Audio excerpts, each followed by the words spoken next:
poder contar con la opinión de negociadores del tratado que han estado participando en estas últimas negociaciones, y con ellos podríamos conocer cuáles son las visiones que tienen sus gobiernos, cuáles son los desafíos que ellos enfrentan para llegar a un buen puerto en esta negociación. En particular, hay desafíos que hay que abordar por parte de los negociadores, ya que hay una polarización muy grande entre países desarrollados y países en desarrollo en algunos temas específicos. Y también hay una presión por llegar a mayo, un acuerdo que se ha llamado un acuerdo light, que probablemente no sería suficiente para responder expectativas en este instrumento. Entonces, sin más, junto con agradecer su participación, damos inicio con una presentación que nos hará Sangeeta Shikant, discúlpenme mi pronunciación, del mundo, sobre el tema que es el de esta que está en discusión, que es el acceso a y compartición de beneficios. Sangeeta, you have the floor.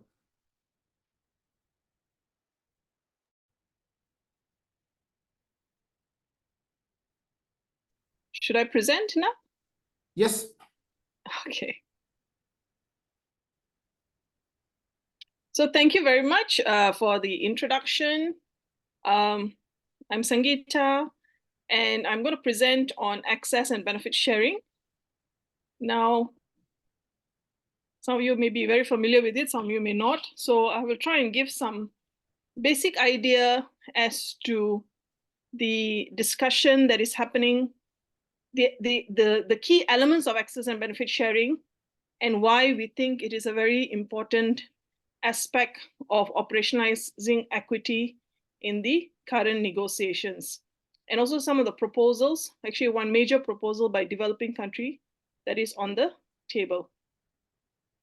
So if I can start the presentation by just saying that when we look at pathogens and their sequences, sequence data, these have commercial value. They are essential for the development of vaccines, diagnostics, and therapeutics. And if you look at, for instance, Moderna, within 2 days of China posting the sequence data, within 2 days, they designed the vaccine. Inovio, which was another vaccine manufacturer, they said that once they have the sequence, they could do it within 3 hours. In the case of Ebola, the monoclonal antibody that was developed and that has been approved for the treatment of Ebola, actually, there's a long article on this, which we are happy to share. It is really based on the sequence that was downloaded, synthesized, and then they developed it into this antibody. And so when we look at the development of vaccines, diagnostics, and therapeutics, pathogens and sequences are very important. They are key to determining what kind of vaccine, diagnostic, and therapeutics, okay? So what we see at the international level is an emphasis by the developed countries on timely, rapid sharing of pathogens and sequences. Okay, but what we have seen, as we witnessed during COVID-19, a huge inequity, right? So these products are developed, but there is no access, right? The access is always prioritized to the rich countries first. And so what we do need is that, it's about linking access to benefit sharing. And this is where the concept comes in. So just to also point out, I'm not going to go into detail, but you can take a look at the story. We saw it in COVID-19. We have seen it in the past in the avian flu, H5N1 outbreaks, huge inequity in access. We see it in Ebola as well, inequity in access. We are now seeing it in monkeypox, where the access is only there for the rich countries, not for the developing countries. And although they emphasize that globally all countries should share pathogens and sequences. And these pathogens and sequences actually go to mainly the labs of the developed countries and the database that they fund and they own. Now, what is the difference between pathogens and sequences? So I like to look at it in the way as one is hard copy and one is soft copy. The pathogen is the physical material. When you talk of, you may not actually share the pathogen. A lot of developing countries share the sample, the swab that they take inside your mouth. They may be sharing that with bigger labs. A lot of them are based in developed countries. And then the pathogen is isolated. Some countries have got technologies to isolate the pathogen, so they may isolate it and share it. So the pathogen is the physical material. The genetic sequence data, or some call it genetic sequence information, some call it digital sequence information. This information is the soft copy, if you like, right? This is the data that forms the virus. And now they can sequence the entire pathogen because these sequences are small in nature. Now, right now, for the sequence information, what we see is that with just the sequence information, and I gave you the case of Moderna, with just the sequence information, you can design the vaccine. And so increasingly, the material is less required. I think it's still required for some certain purposes, but it is less required. The sequence information is where a lot of the commercial value is. So currently, it's being uploaded to specific databases, which are not accountable to WHO members. And by sharing this data, countries do lose sovereignty, and you are losing benefit sharing rights. Now, there is a discussion going on at another international forum, and I'm going to come to that, about how we can have benefit sharing arising from the utilization of the genetic resources, but also the sequence information.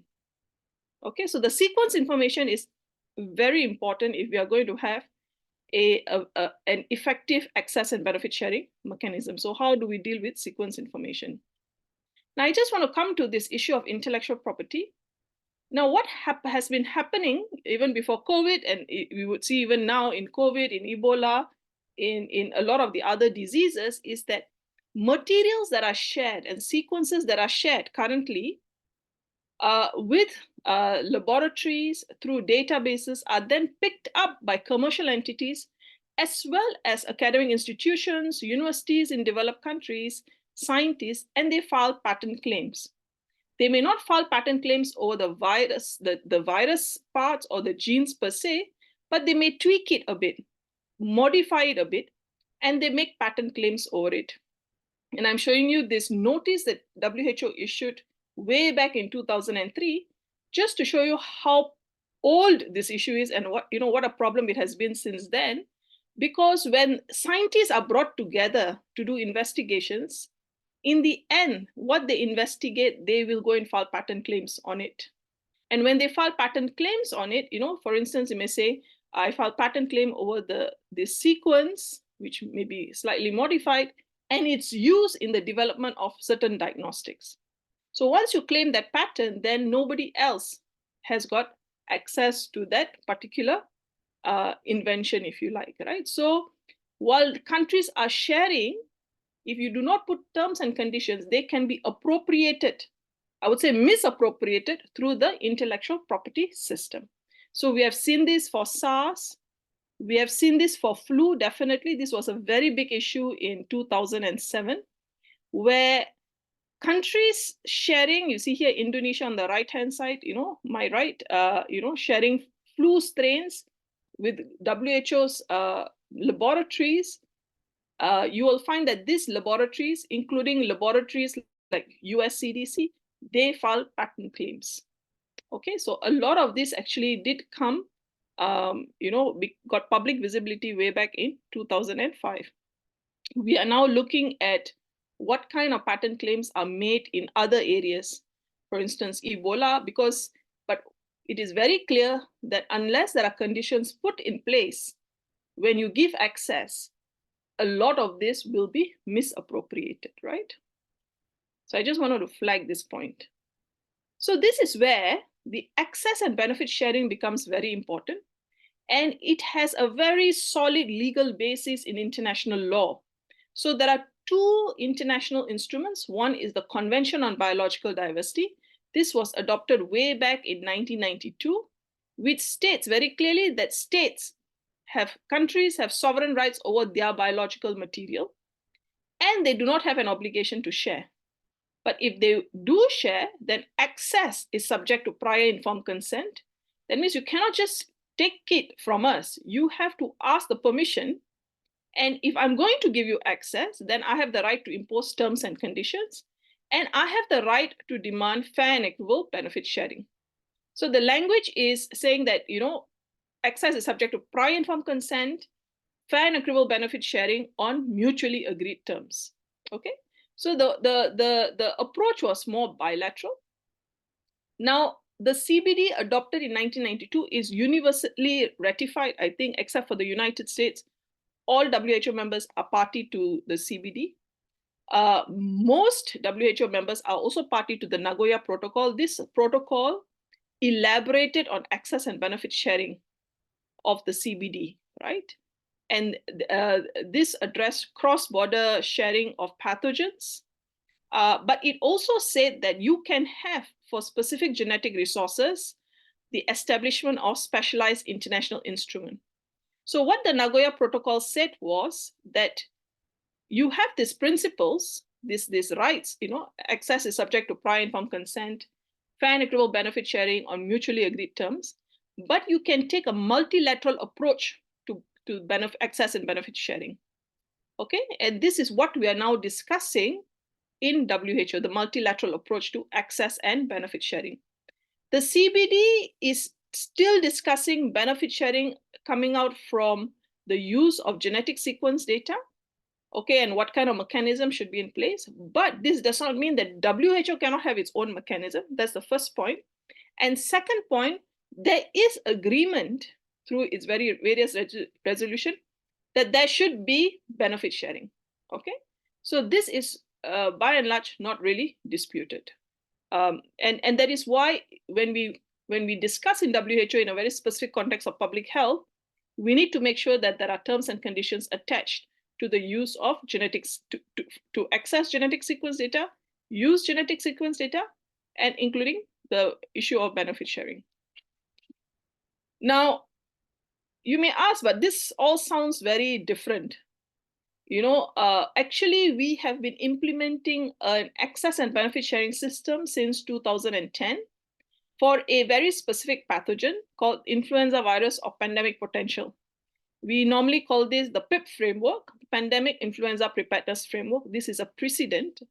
And what I wanted to show you is this framework came about as a result of inequity. At that time, there was a system called the Global Influenza Surveillance Network. And this network, WHO had some guidelines, on what the laboratories can and cannot do and all of that. But what was happening was nobody was following these guidelines. The laboratories were not following. And the flu viruses that were being shared were being misappropriated through the intellectual property system. But even worse was the fact that when there was a huge flu outbreak in 2005-06, especially in Southeast Asia, they could not get access to the vaccines because the rich countries had already entered into advance purchase agreements with flu manufacturers that in the event there is a serious outbreak, you will share with us. Now, this system has been in place for a very long time, and globally, everybody shares influenza viruses. So when it happened to Indonesia, when the vaccine that was developed using the pathogen that they had shared, but they could not get access, Indonesia got very upset and say, look, this whole system is inequitable. So long story short, they have then the whole inequity with that system eventually led to some negotiations and eventually recognizing that access and benefit sharing have to be treated on an equal footing, and eventually the PIP framework. So this is how the PIP framework works. Every country has a national influenza center. They will be sharing with what you call WHO labs. We call them Global Influenza Surveillance and Response Labs, right? So it's not just about surveillance, but also responding to an outbreak. And when they share, they are bound by standard material transfer agreement, which contains very clear rules governing access. That means these are legally binding terms and conditions as to what the labs that are receiving these materials can and cannot do with the materials. And when the labs share outside of the labs with manufacturers, there is another standard material transfer agreement that WHO signs with the manufacturer. So only those that have signed should get access. And so far, 14 have been signed. And they have to give benefit sharing. Again, this is a legally binding contract between WHO and the manufacturers. Now, at that point, we are talking about 10, 11 years ago, there was a discussion of genetic sequence data, but I think that technology like mRNA had not developed yet. And, while we did have a discussion of genetic sequence data, the understanding was we will come back to it in the future. So the issue remains unresolved, the genetic sequence data, although it is included in the scope of the PIP framework. Okay, so this is where we need to address it in the current negotiations. So this is a precedent. We have seen it working. We know it can work. And we have got, so what are the benefits they need to pay? They need to give, firstly, monetary benefits, right? They have agreed to a formula.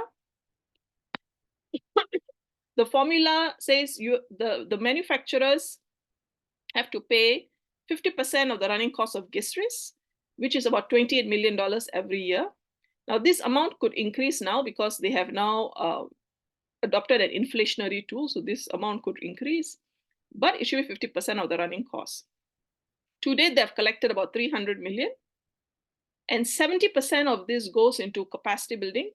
So there are various high-level implementation plan. We participate and we give ideas. So it goes back into the countries for capacity building. And I believe they have supported about 100 over laboratories across the world. And some of this capacity building was very useful during COVID-19 response, and all this is documented by WHO. 30% is kept in a pandemic response fund. In the event of a flu pandemic, they will have money to respond, at least immediate response. And then they also have to agree to certain benefit sharing options. Like they have to give a certain percentage of, vaccines when it's produced. There's licensing on technology and on, although that has not been taken into account. So because it was presented as options, right? So we can now improve on this, but the manufacturers have entered into agreement with WHO to provide some of these benefits already. Okay, and we have all this information if you're interested. Now, there's been almost 10 years of implementation, and this is from WHO's website. They talk about how it is a useful partnership, that they have already signed into contract to be able to secure about 400 million. The benefit of this is that when WHO has a contract with manufacturers, WHO is at the front of the queue, right? So when the manufacturers supply the rich countries, they also have to supply WHO. And WHO then can supply at least the countries that are in most need, that do not have access, you see? So the idea is to put WHO at the front of the queue because most developing countries cannot come up with the money to pay the manufacturers to be at the front of the queue. Okay, so the SMTA, the idea is really to put WHO at the front of the queue, and the monetary benefit sharing supports the capacity building in the interpandemic period, okay? And then there's been an expert review group that says that this is a very bold and innovative tool, yeah? Now, let's come to the PAP system. PAP stands for the Pandemic Access Benefit Sharing System. Now, this system, there have been several different proposals. The Bureau has come up with some text, which is in the negotiating text, but we have analyzed it, and we think that the text that has been presented is very flawed, and you can look at the critique that we have presented and why it is flawed.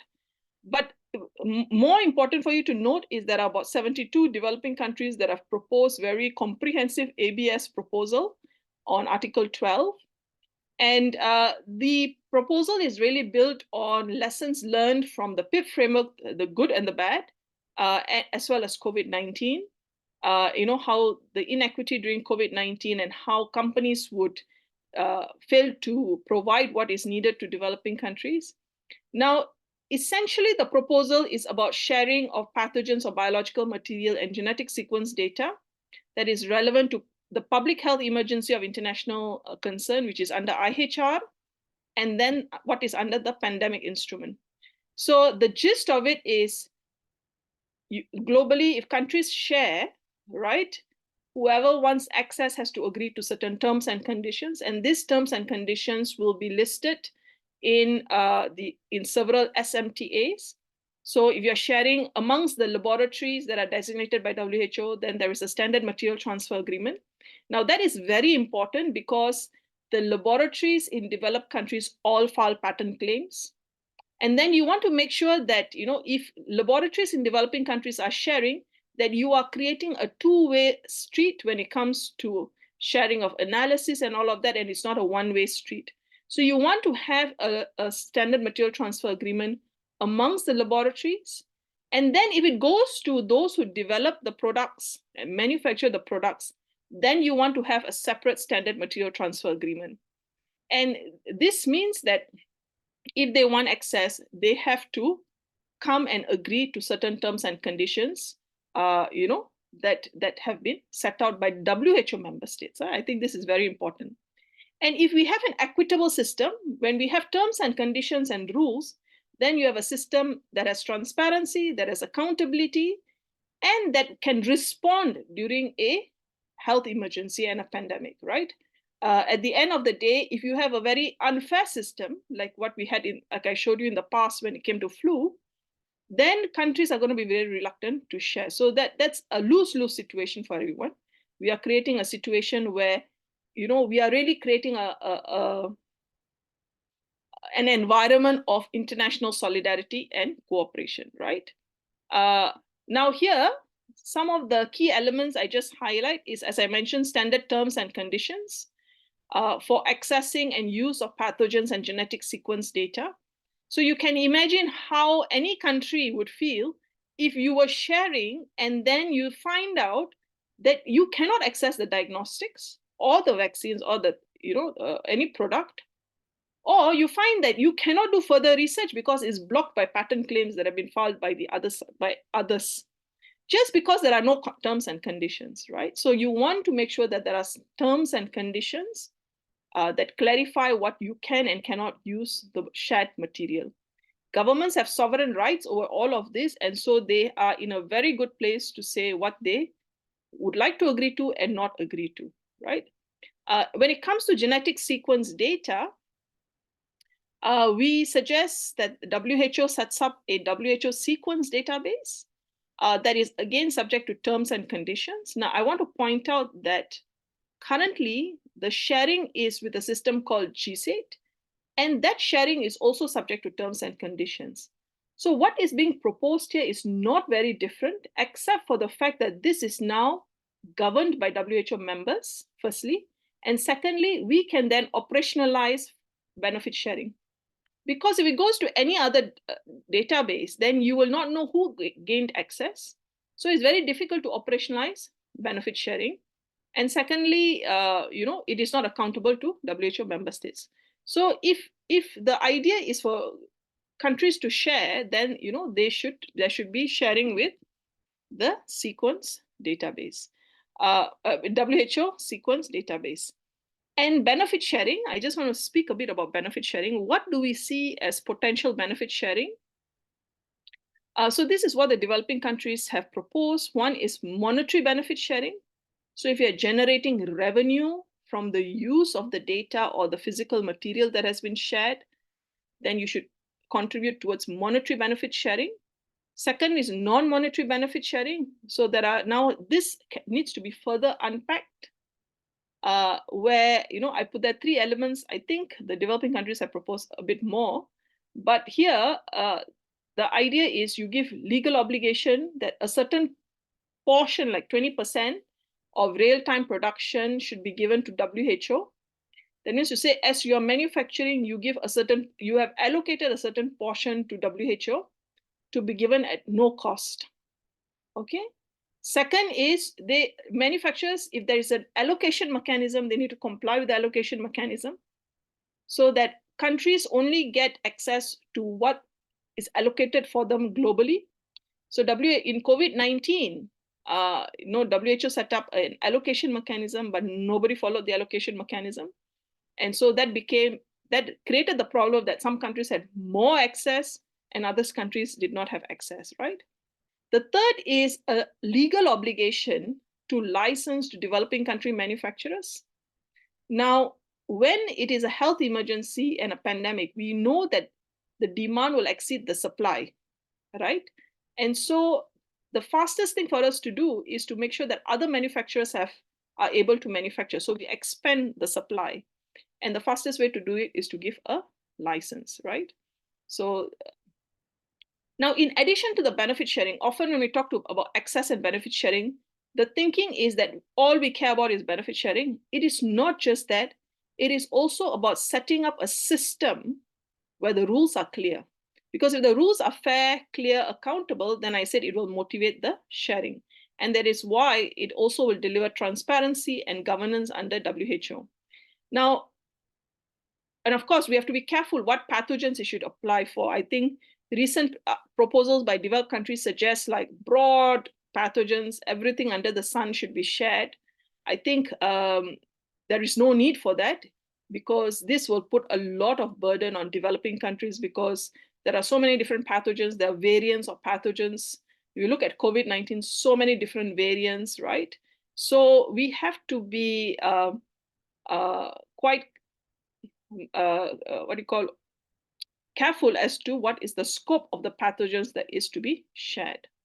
And my final point is that there is a tendency in the negotiations that because we want to expedite the negotiations, and so there's a tendency that we try and dilute these proposals to make it like into guidelines or to make it to park this in the future, some key aspects like the standard material transfer agreement.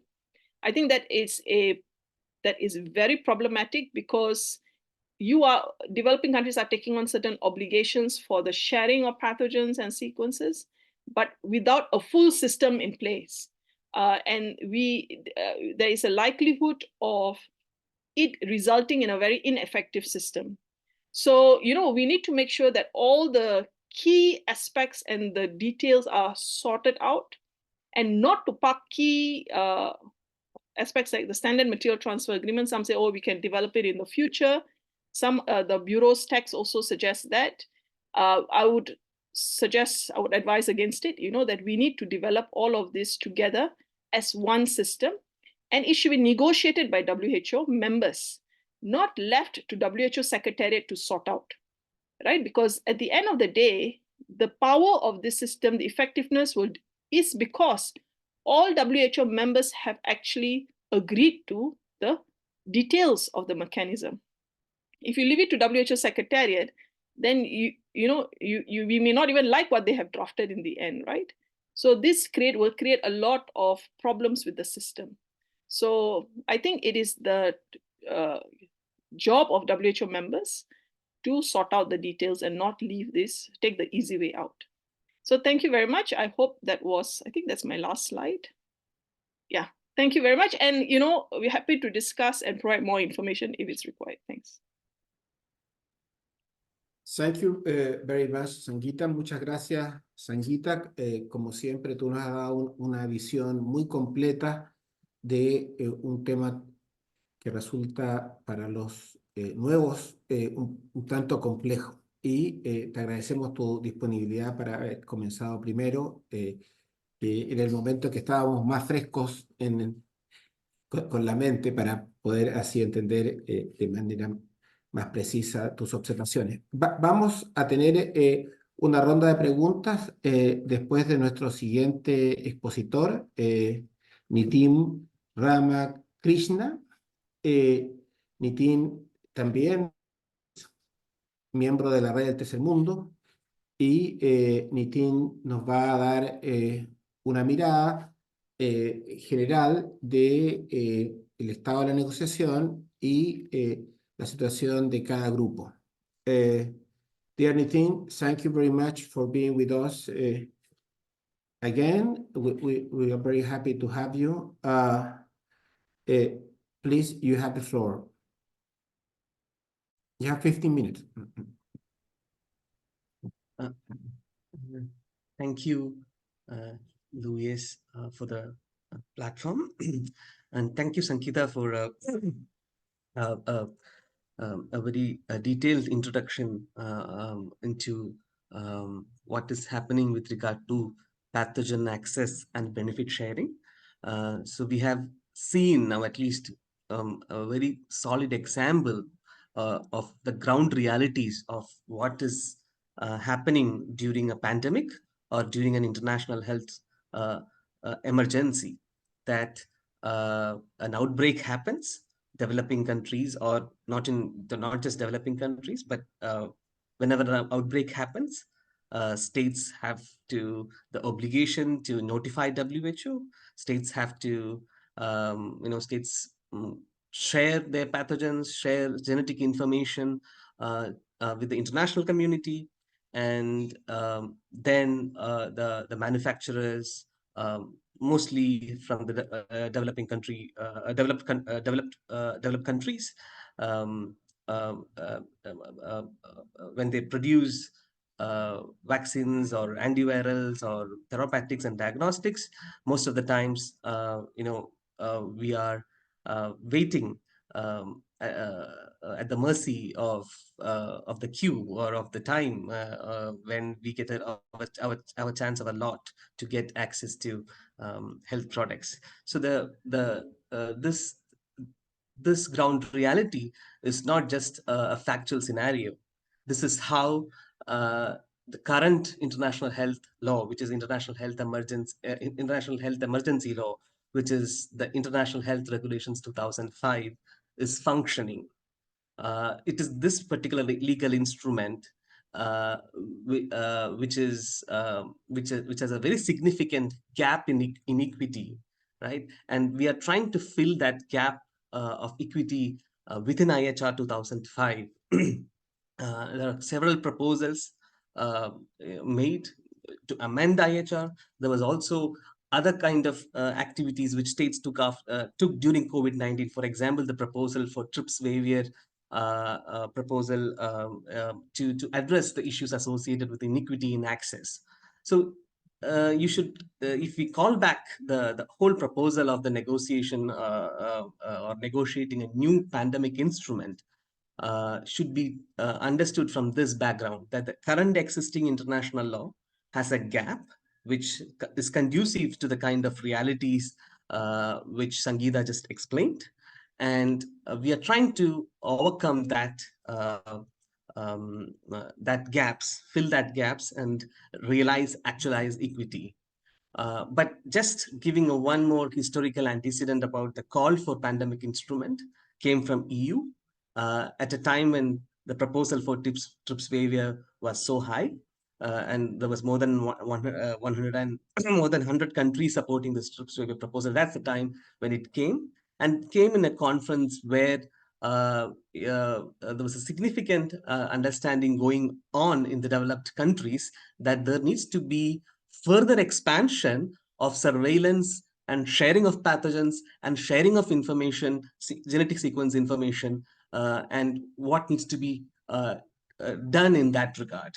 The same conference in which the call for new pandemic treaty came up, the One Health high-level expert panel was constituted to discuss how to expand the surveillance right from the public health systems to even to wildlife hotspots, collect viruses or hunt viruses in deep reservoirs and share it with developed countries, etc., and move forward in pandemic surveillance.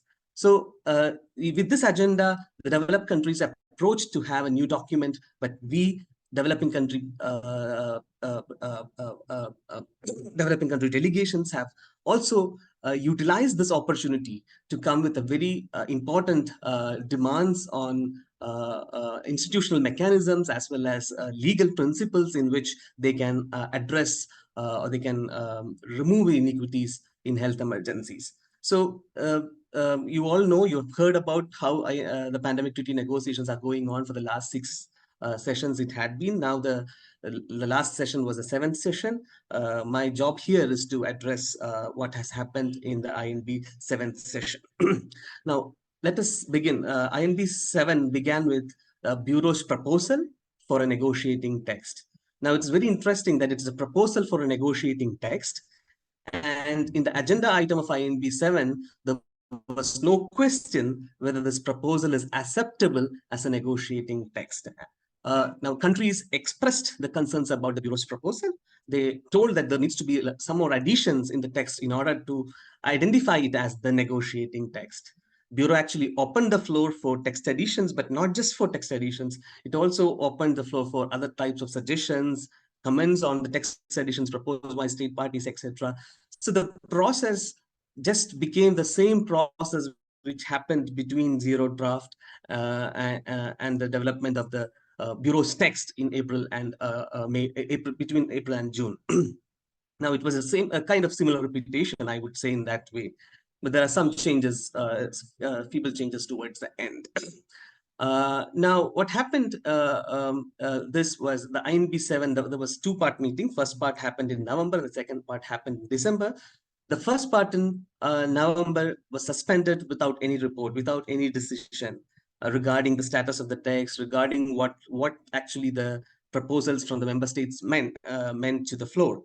For example, there was a proposal initially coming from the Bureau that there will be a two-column table. On the right side of the, on the left side of the column, it will be the Bureau's text, and on the right side, states can negotiate, and if there is a convergence, then that text can replace the Bureau's text. Some of these kind of discussions were proposed, but these was not accepted because then it would treat the Bureau's text and the member states' text in a two different levels. So it went on in a way where discussions happened, where states proposed some text additions, and it was compiled. But what is this compilation meaning? It was not discussed. Now, between the first part meeting and the second part meeting, which happened in December, there were drafting subgroups on contentious issues. We will discuss what were those contentious issues on the next slide. To continue some work to identify whether states can arrive at some more convergence on those issues. While these were working, while these drafting subgroups were working, an email was sent by the Bureau which says the Bureau's text is the default negotiating text. And according to this email, all text suggestions made by member states will only be incorporated into the negotiating text if there is a general convergence on the proposals, including a cross-regional understanding or convergence. Developed countries are also in between this season started to exert or increase their diplomatic pressures in the country capitals. They have started to go to capitals of the developing countries, requesting the governments to compromise on the equity proposals made by developing countries. In one instance, the pressure was so intense that the developing country had to pull back their lead negotiator from Geneva just a couple of days ahead of the second part of the INB meeting in December. Now, this is the kind of changes happened between the November meeting, which opened the consideration of the Bureau's proposal, and the December part of the INB 7, which concluded the consideration of the Bureau's proposal. So let's look into what are the highly contentious issues or the provisions in the Bureau's text. I'm sorry, I'm just down with fever, so my throat gets dried in between. So there are at least 4 drafting subgroups identified by the INB. First one is dealing with common but differentiated responsibilities and financing, which is Articles 19 and 20. Article 19 is currently subtitled as, or titled as implementation support, but it generally means to reflect the need for specialized treatment of developing countries and differentiated obligations of the developed countries in health emergency preparedness and response, or pandemic preparedness and response. The drafting group is co-facilitated by South Africa, Malaysia, and Canada. Similarly, Article 10, 11, 13 are also contentious articles. Subject matters dealt by these articles fund sustainable production of health products, pandemic-related products, vaccines, diagnostic, etc. Access to technologies for manufacturing, etc., other purposes, and distribution of pandemic-related products or supply chain to the people. Now, there is Article 12, which is also another important contentious issue, which we discussed in a detailed manner, which is on access and benefit sharing, which Sangeeta was explaining. Then the last contentious group is Article 4, 5, 6. It's more about surveillance. Generally, the text and the narrative is that it is prevention and preparedness, but if you go into the content of the text proposed or text being discussed, text being supported and pushed in front by developed countries, then it will be mostly concentrated on surveillance. The subgroup facilitators are India, Tanzania, and United Kingdom. These drafting subgroups are requested to continue working on these articles, and actually requested to provide a text by January 15th for the consideration of the INB 8th meeting. Now, the same the INB report very clearly says the Bureau Vice Chair and the subgroup co-facilitators are requested to continue holding informal discussions with a view to producing text of their respective subgroups articles by 15. So the co-facilitators and the vice chairs are mandated to develop the text which will be negotiated in the, which will be considered in the INB 8th session, which happens in February. Similarly, with regard to articles, provisions which are not covered under these subgroups, Bureau is mandated to refine the textual proposals, which means effectively the text proposals suggested by the states during INB 7 meeting would be refreshed, right? Would be not there on the table when the discussions start considering the text of pandemic instrument in INB 8. It will be completely a kind of text which has been produced or drafted by other intermediaries, either like co-facilitators or bureau, etc. So this is a little bit concerning because there is no real understanding. There is no negotiating text yet on the table. This leads to confusion regarding the purpose of the negotiation. Like states quite often, delegations quite often ask, are we compromising or are they compromising even before the negotiation begins? So if a text proposal has to be on the negotiating table only after a convergence between a number of states from different regions, then does it mean that they are negotiating to get a text in the negotiating table, and from there they would further negotiate? So there will be two layers of dilution or two of the proposals, one before the negotiations begin, or one before the text is inserted into the negotiating text, and then once it is inserted into the negotiating text, another round of negotiation begins. Whereas the text from Bureau is claimed to be negotiating text by default, and member state text proposals now thus become a kind of input to Bureau or the Secretariat, who usually on behalf of Bureau draft the new treatment. Now, this is what we call or we identify as a managed approach. This is because this is justified by the reasoning, or this is the reasoning provided for this managed approach is that there is a need to adopt a new pandemic instrument by May 2024. The deadline seems to be the major reason for rushing through and adopting an approach whereby the real text negotiation is not happening. That is, a member state is placing a text, and that text is analyzed by others and changes made into that text. That is not happening. These text proposals are always considered as inputs to the draftsman who revise the text after the session closes. So this is a real challenge because it's a legally binding instrument we are developing, not a resolution. So this is what is happening. Now I'm shifting to the substantive issues. I have only 2 more slides. Substantive issues. The first one I will deal with key demands on equity made by developing countries. Most of you have heard about these demands which developing countries have made so far. I'm just telling it what they are further and enlisting it for you. With regard to equitable access to pandemic-related products, there are at least 4 important claims. One is to have a sustainable production that is coordinated through nationally designated or local and regional production facilities. Then to have a technology access pool, which serves as a medium of transferring technology, know-how, biomaterials, capacities, etc. Between those who have capacities or those who have technology and those who do not have it. How do this pool source technology access, etc.?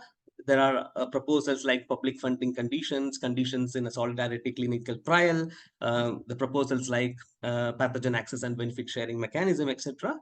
These will be the vehicles through which technologies or manufacturing license or know-how, etc. could be sourced. Another proposal for equitable access is to have a very detailed pathogen access and benefit sharing mechanism, which you have heard a lot now. The fourth one is also to have enabling WHO to devise a legally binding allocation plan and supply chain network, which will implement that allocation plan. You've heard about allocation plan being developed during COVID-19, but not being followed upon by countries. The third, so these are the 4 important elements related to equitable access of pandemic-related products, which is proposed by developing countries. And the second element of equity, which will be discussed in the context of pandemic instrument as well as amendment to IHR, is common but differentiated responsibilities. This is because we have been experiencing a kind of international community coming together to finance and support what we call as surveillance or what we call as preparedness. And once the surveillance happens, information is shared with WHO, information shared with manufacturers or researchers or innovators, after which nothing is legally guaranteed, right? So this kind of a situation, so that's not a comprehensive implementation of international health regulations even, because the capacities for healthcare facilities, capacities for primary healthcare, etc., as an important aspects of fully implementing IHR. And this is resource intensive capacities. So developing countries definitely need what we call as assistance in terms of financial resources as well as technological resources, international cooperation in establishing all of these capacities, not certain capacities in which only the developed countries are interested. So this is happening quite over and over, because if you see the scores of capacities mentioned, identified under IHR and how it has implemented, you would see that surveillance and laboratory capacities are over a period of time increasing and increasing, whereas response capacities like access to healthcare products or healthcare facilities is not increasing at that level. The third element of demand for equity is on financing, and the key demand from the developing countries is that there needs to be a new financial mechanism within WHO, accountable to the parties to the pandemic instrument and IHR, that could finance self-determined health emergency preparedness priorities of the recipient countries. That is, when a country is asking for finance, that country has to have full determination ability about what capacity it wants to develop within its national context. It should not be decided by the priorities of the project cycle. It should not be decided by the implementing agencies who would step in right from the stages of planning as in the name of technical assistance, etc., etc. Instead, they want a self-determination ability in terms of identifying what are the gaps in their national context and how to mobilize resources for addressing those gaps. And there's also proposals from developing countries to prioritize universal healthcare and primary healthcare capacities in countries that are lacking them. So these are the demands by developing countries, and you can just see what is the response or what is the attitude of the developed countries into this.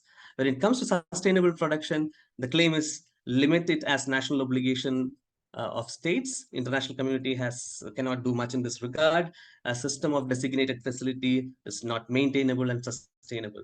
I even heard from a very confident source that during a subgroup meeting, one of the developed countries clearly stated that they don't want any sort of finance which was mobilized under the new instrument to build capacities for manufacturing in developing countries. Access to technologies, they say that's purely a domestic capacity, or I mean domestic interest, limited to domestic interest. Access to technologies, when it comes to it, the argument of the developed countries is that there cannot be obligations to share technology and know-how. These are majorly privately held properties. That's the argument, but they completely ignore the role of public funding, coordinated clinic trial, access and benefit sharing mechanisms, etc., etc. They also say, when it comes to intellectual property, let's not speak it here, let's go to WTO. When it comes to pathogen access and benefit sharing, what developed countries seek is access to pathogens and sequence data unconditional, because they say waiting to check whether the recipient has signed a benefit sharing contract will delay research and innovation. But on the other hand, with regard to benefit sharing, the developed countries wants to leave it to future negotiations or the future work of the secretariat. So you could see the hypocrisy or double standards there very clearly. When it comes to allocation and distribution, the argument is, let's speak about procurement and tire pricing. So this is how the response is on equitable access. The response to CBDR is that there is no historical responsibility or any other justification by which developed countries should take additional responsibilities under pandemic instrument to help building capacities in developing countries. The argument is they're already doing enough without a legal obligation in providing capacity building in developing countries. But very clearly, they close their eyes to the climate change contribution to the pandemic, to the emergence of zoonotic spillovers and re-emergence of zoonotic spillovers, etc. When it comes to financing, again, the similar argument like to access to intellectual property, go to World Bank. WHO has no financing responsibility. To the best, WHO can perhaps coordinate the existing funds in World Bank or other international organizations. This is my last slide. These are the 4 other things which developed countries push from their side, which is to increase surveillance. The one thing which you need to do now, you heard from Sangeeta what it means. The next part is also that share information, share it almost rapidly, not after your own national assessment. We will assess it for you. So if you look at the previous law, international health regulations, you share information after a national assessment. But now the argument from the developed countries is that you don't have to wait for it. Make it a real-time information sharing. We will assess it. Now, they also make a very interesting, capturing argument of investing in prevention is better than investing in response. But for them, the investing in prevention means investing in surveillance. And finally, they all call for a One Health approach, but in surveillance. At the same time, they always say there is no concept of international solidarity in health. They oppose these wordings in several resolutions relating to access to medicines and access to health. So at this juncture, I think we should all stand together to support developing country proposals, request them and motivate them, encourage them to insist on their proposals, and to show solidarity with other developing countries. Thank you. Thank you. Thank you very much, Nith. Your clear and almost artificial intelligence generated summary, your presentation. Now we have time for a question. I've received only 2 questions on the chat. One was already answered, who was relating what was the relation between PABs and TRIPS, and how contracts could address the issue of TRIPS, and the answer is that because of PABs will be based on contracts, then TRIPS will not be a barrier. The other question was related to what happened with the other articles that are not being matter of the subgroups, like Article 9. Any of our speakers would like to address that?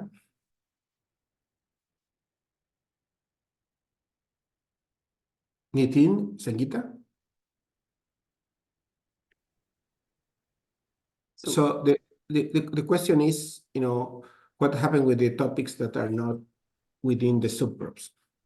So I've showed the slide where it said that the articles which are not in the subgroup meetings will also be revised by the Bureau, refined, maybe not revised, for the INB 8th consideration. So the Bureau is mandated to look into it.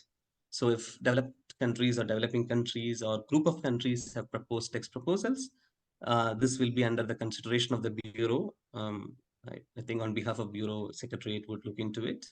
And if there is a need for refinement, they would refine it. Generally under Article 9, as far as we have understood, there was a much more faster convergence than in Article 10 or 11 or 12. And that's why the INB decided not to have an additional subgroup on Article 9. Sangeeta, any additional? Not on the process. I think Nitin is more into the process, and I think there are other issues on the process. If I can address on IP. 2 minutes, because we have our other colleagues. Yeah, that's right. Yeah. So on intellectual property, so the way it would work is that the recipients of the material, when you share, will have so there'll be the standard terms and conditions, and it will say something like the recipient shall not claim intellectual property on what has been received, its modified forms, its use, blah, blah, blah, right? So that should prevent whoever is receiving the material from not claiming intellectual property. So it doesn't affect the WTO TRIPS agreement. But just to share that the developed countries are saying, no, when you share the material, it should be open for claims of intellectual property. So this is a big problem, this position of developed countries. So they expect rapid sharing, and then they are saying, you please allow for it to be appropriated through the intellectual property system. First point. Second point, they are also saying that if proprietary technologies are used to develop in the development of, sometimes you need to create certain modified materials or sequences, then we need to respect that intellectual property. So you can see that the core of it, there is no desire to actually address the barriers to further R&D or to barriers to access, right? I just wanted to mention, you see, the hypocrisy of the whole position that the developed countries are taking. It's so outstanding, right? Because if you're sharing material, you would say, if you're talking about international system, you're talking about pandemic preparedness and response, you should not be claiming intellectual property, you should not be claiming monopoly rights. But this is not their position. So I just wanted to flag that point. Maybe a very obvious point, but just to flag that point, yeah. Thank you very much, Rita y Sangeeta. Tenemos un par de preguntas más, pero las dejaremos para el final por consideración a los expositores que nos acompañar en un panel que está enfocado a la visión, a la experiencia teniendo negociadores de países que están participando en el INB. Y especialmente agradecemos la generosidad que han tenido para estar acá con nosotros. Carolina de Crece, el DEF, que es consejera de Itamaraty, de Brasil, a Ricardo Matute, que es analista multilateral de la misión de Chile en la OMS, y a María Juliana Tenorio Quintero, ministra consejera de la misión de Colombia. Y para ella un especial reconocimiento porque ella está de vacaciones y está recién llegando hoy día a Bogotá y se va a conectar una vez que termine los procesos de migración. Así que se va a juntar con nosotros solamente a partir de las 12, o 12 horas Chile. Entonces, sin más, tengo el agrado de dejar con ustedes para sus palabras a Ricardo Matute, analista, como le decía, del multilateral de la misión de Chile. A Ricardo le pedimos compartir cuál es su visión y también mirando la experiencia de Chile con relación a los desafíos que tiene la negociación para alcanzar el acuerdo que se espera para mayo, o si no es así, qué considera él que se puede hacer para avanzar más adelante. Ricardo, tienes la palabra. Gracias, Luis. Buenas tardes. ¿Cómo están? Y gracias por la invitación. Entiendo que hay interpretación, entonces prefieres que hable en español, me imagino. Sí, Vale, perfecto. Trataré de hablar lento para ayudar a los intérpretes y cualquier cosa me avisan.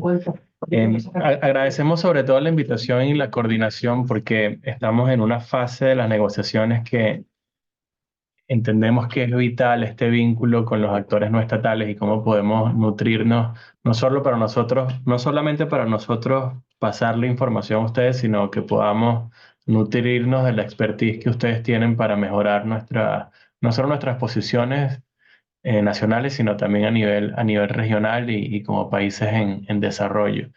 Creo que no me voy a enfocar mucho en la parte técnica porque me parece que Sanjita hizo una excelente presentación de los aspectos técnicos, pero capaz voy a enfocarme un poco más en el proceso porque, bueno, ustedes no tienen la capacidad de estar en todas las partes de la reunión y creo que es donde más puedo ser útil, pero si hay alguna otra pregunta, también obviamente estoy a la disposición. Primero decir que sí vemos un desarrollo positivo en cómo se han ido llevando las conversaciones y sí quería retomar uno de los últimos puntos que mencionó el último colega sobre am, el estatus del texto, que ahorita tenemos la propuesta de texto de negociación. La verdad es que independientemente de cuál sea el título que tenemos, yo sí creo que es importante decir que las negociaciones ya arrancaron, ya empezaron. Sí es verdad que hay ciertos estados que han dicho, bueno, hasta que no veamos nuestra postura claramente reflejada en el texto, no se puede empezar, pero a efectos prácticos, sobre todo en los subgrupos, la negociación ya arrancó, más allá de cómo se llame el texto. Y sí quería transmitir que nos parece, en nuestro análisis, que hay un ambiente positivo con estos subgrupos. Un poco para entrar en contexto, es la primera vez que el resto de la mesa ha tomado un liderazgo sobre el texto. Y viendo las preguntas que han hecho, voy a tratar de ser lo más claro posible. La mesa tiene 6 representantes, 2 presidentes y 4 vicepresidentes de las 6 regiones de la OMS. Y hasta la última reunión, los 2 presidentes tenían un papel más protagónico en cuanto al liderazgo de las reuniones. Sí es verdad que la mesa en total se reúne, discuten, trabajan, la colega de Brasil puede darles un poco más de detalle, pero a partir de la creación de los subgrupos se le dio un mayor liderazgo a los vicepresidentes y como vieron en la tabla que les presentó el colega, cada uno de estos vicepresidentes, Egipto, Japón, Tailandia y Brasil, asumieron un liderazgo más activo y yo creo que eso le ha dado un impacto positivo a las discusiones porque han asumido como una responsabilidad en avanzar en esos textos y yo creo que eso es muy positivo y ahora tienen el mandato en esos subgrupos de presentar texto o de o de avanzar en las negociaciones, que eso pudiera concluir en nuevo texto o no, depende de que también vayamos. Y para retomar la pregunta sobre qué pasa en los artículos que no están en sus grupos, yo creo que ninguno de los artículos está ni cerca del consenso, ¿no? No significa que se escogieron estos artículos porque sean los que están más lejos del consenso. Yo creo que hay un entendimiento de que también por recursos humanos, capacidad de las misiones, no se puede hacer subgrupos en absolutamente todo el texto. Y yo creo que hay un entendimiento de los estados de que estos artículos que se pusieron en los subgrupos son los más claves y son el corazón del instrumento y que si no logramos avanzar en estos en particular, el resto del instrumento no se va a lograr. Entonces es un poco un reconocimiento de que tenemos que lograr consenso en estos artículos para poder avanzar en el resto del texto. Lo que no significa, y leyendo las preguntas, lo quiero dejar claro, que los otros artículos ya están consensuados o no hay espacio. De hecho, no. Durante la última reunión, los dos presidentes de la mesa lograron hacer una lectura de todo el texto en lo que los estados también, así como se hace en el subgrupo, también pusieron sus comentarios, sus opiniones, sus reservas al texto. Pero yo sí creo que el mensaje que quiero dejar es que los estados han acordado de que estos artículos que están en estos subgrupos, que serían 4, 5, 6, 10, 11, 13, 12, 19 y 20 son los que identifican que son el corazón del instrumento. Y para hacer unos comentarios cortos sobre estas reuniones de los subgrupos, creo que hay un entendimiento que en particular PAPS o el acceso a beneficios es fundamental que se consiga algo y yo creo que hay un entendimiento en ese aspecto y creo que hay una intención de los estados de avanzar y las discusiones hacia allá lo están viendo. Y sí me pareció interesante que antes no me parece que el tema de financiamiento había tenido tanto protagonismo y ya estamos en una etapa donde ya se está dejando claro que sin financiamiento no se van a poder implementar ninguno de los compromisos y por eso es tan importante y por eso el artículo 19 y 20 ha tomado protagonismo. Otra cosa que me parece importante, que se discutió bastante por primera vez en la última reunión, es el tema de la gobernanza. Creo que nos habíamos enfocado sobre todo en los aspectos técnicos y el tema de la gobernanza del instrumento no se había debatido tanto y en esta oportunidad hubo un debate más extenso al respecto. Yo creo que hay una división, ni siquiera diría que es países en desarrollo y desarrollados, pero hay un entendimiento en que hay dos opciones o en general hay dos opciones. Uno es que tengamos una secretaría separada del instrumento que se rija por una conferencia de las partes, una COP, y hay otra tendencia a que el instrumento, la gobernanza del instrumento debería estar dentro de la Asamblea Mundial de la Salud. Pudiera ser a través de un comité o de alguna manera, pero que estuviera dentro de la Asamblea Mundial de la Salud. Um, los estados han puesto ventajas y desventajas de cada uno. Yo creo que lo interesante es darnos cuenta de que este también va a ser un tema importante porque necesitas gobernanza para poder implementar y cuando lleguemos a mayo vas a tener que tener esa decisión tomada. Entonces creo que los estados van a tener que tener mayor claridad sobre ese aspecto. Luego, también quería hablar sobre el tema de los tiempos, el timeline. Los estados han expresado un compromiso a mantener los tiempos que sean el compromiso de terminar en mayo, más allá de una aceptación de la dificultad que hay y que es un reto. Por lo menos en las últimas dos reuniones creo que los estados han sido enfáticos en que quieren cumplir con ese compromiso. Sí es verdad que el grupo africano y otros países en desarrollo dijeron que bueno, que eso es solo posible si ciertos compromisos se ven reflejados, si no, no aceptarían. No es que van a suavizar el texto o a olvidar compromisos solo para cumplir con una meta de tiempo, pero creo que sí hay un interés de llegar a mayo y de poder adoptar el nuevo instrumento sobre pandemia. Pero volviendo al tema del proceso y de la última reunión, creo que destaco los subgrupos, una nueva dinámica que pareciera ser positiva. Yo creo que aquí, sobre todo los actores no estatales, ustedes pudieran ayudarnos y pudiéramos trabajar en conjunto en ver estos artículos, cómo podemos hacer que avancen, porque si no los otros, creo que hay una claridad de que no lo van a lograr.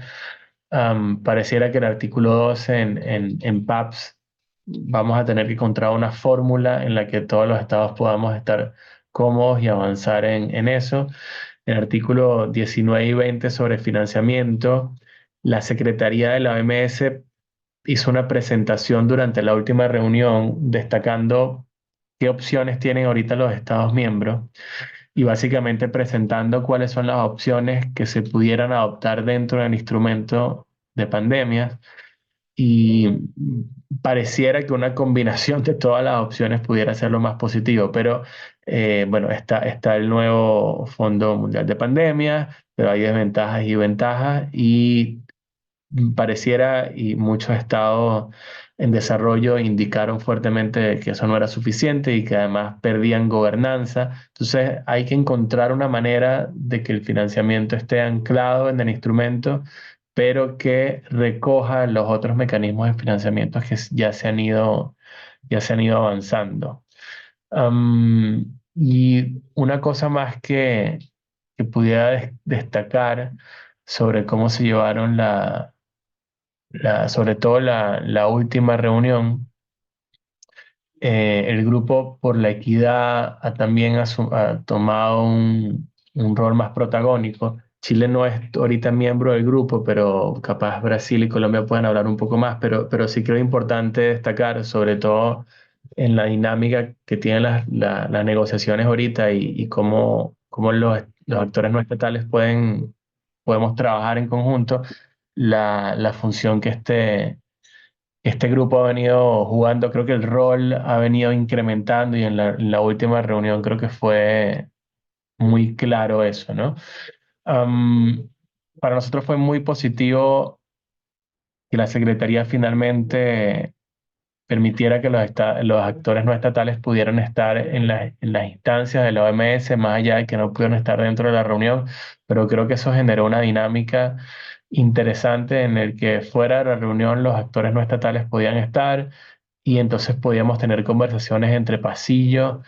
Yo tuve la oportunidad de reunirme con varios actores no estatales y poder tener a tiempo real reacciones. Yo creo que eso es positivo y creo que tenemos que ir trabajando en cómo fomentar aún una mayor transparencia y una mayor colaboración con los actores no estatales.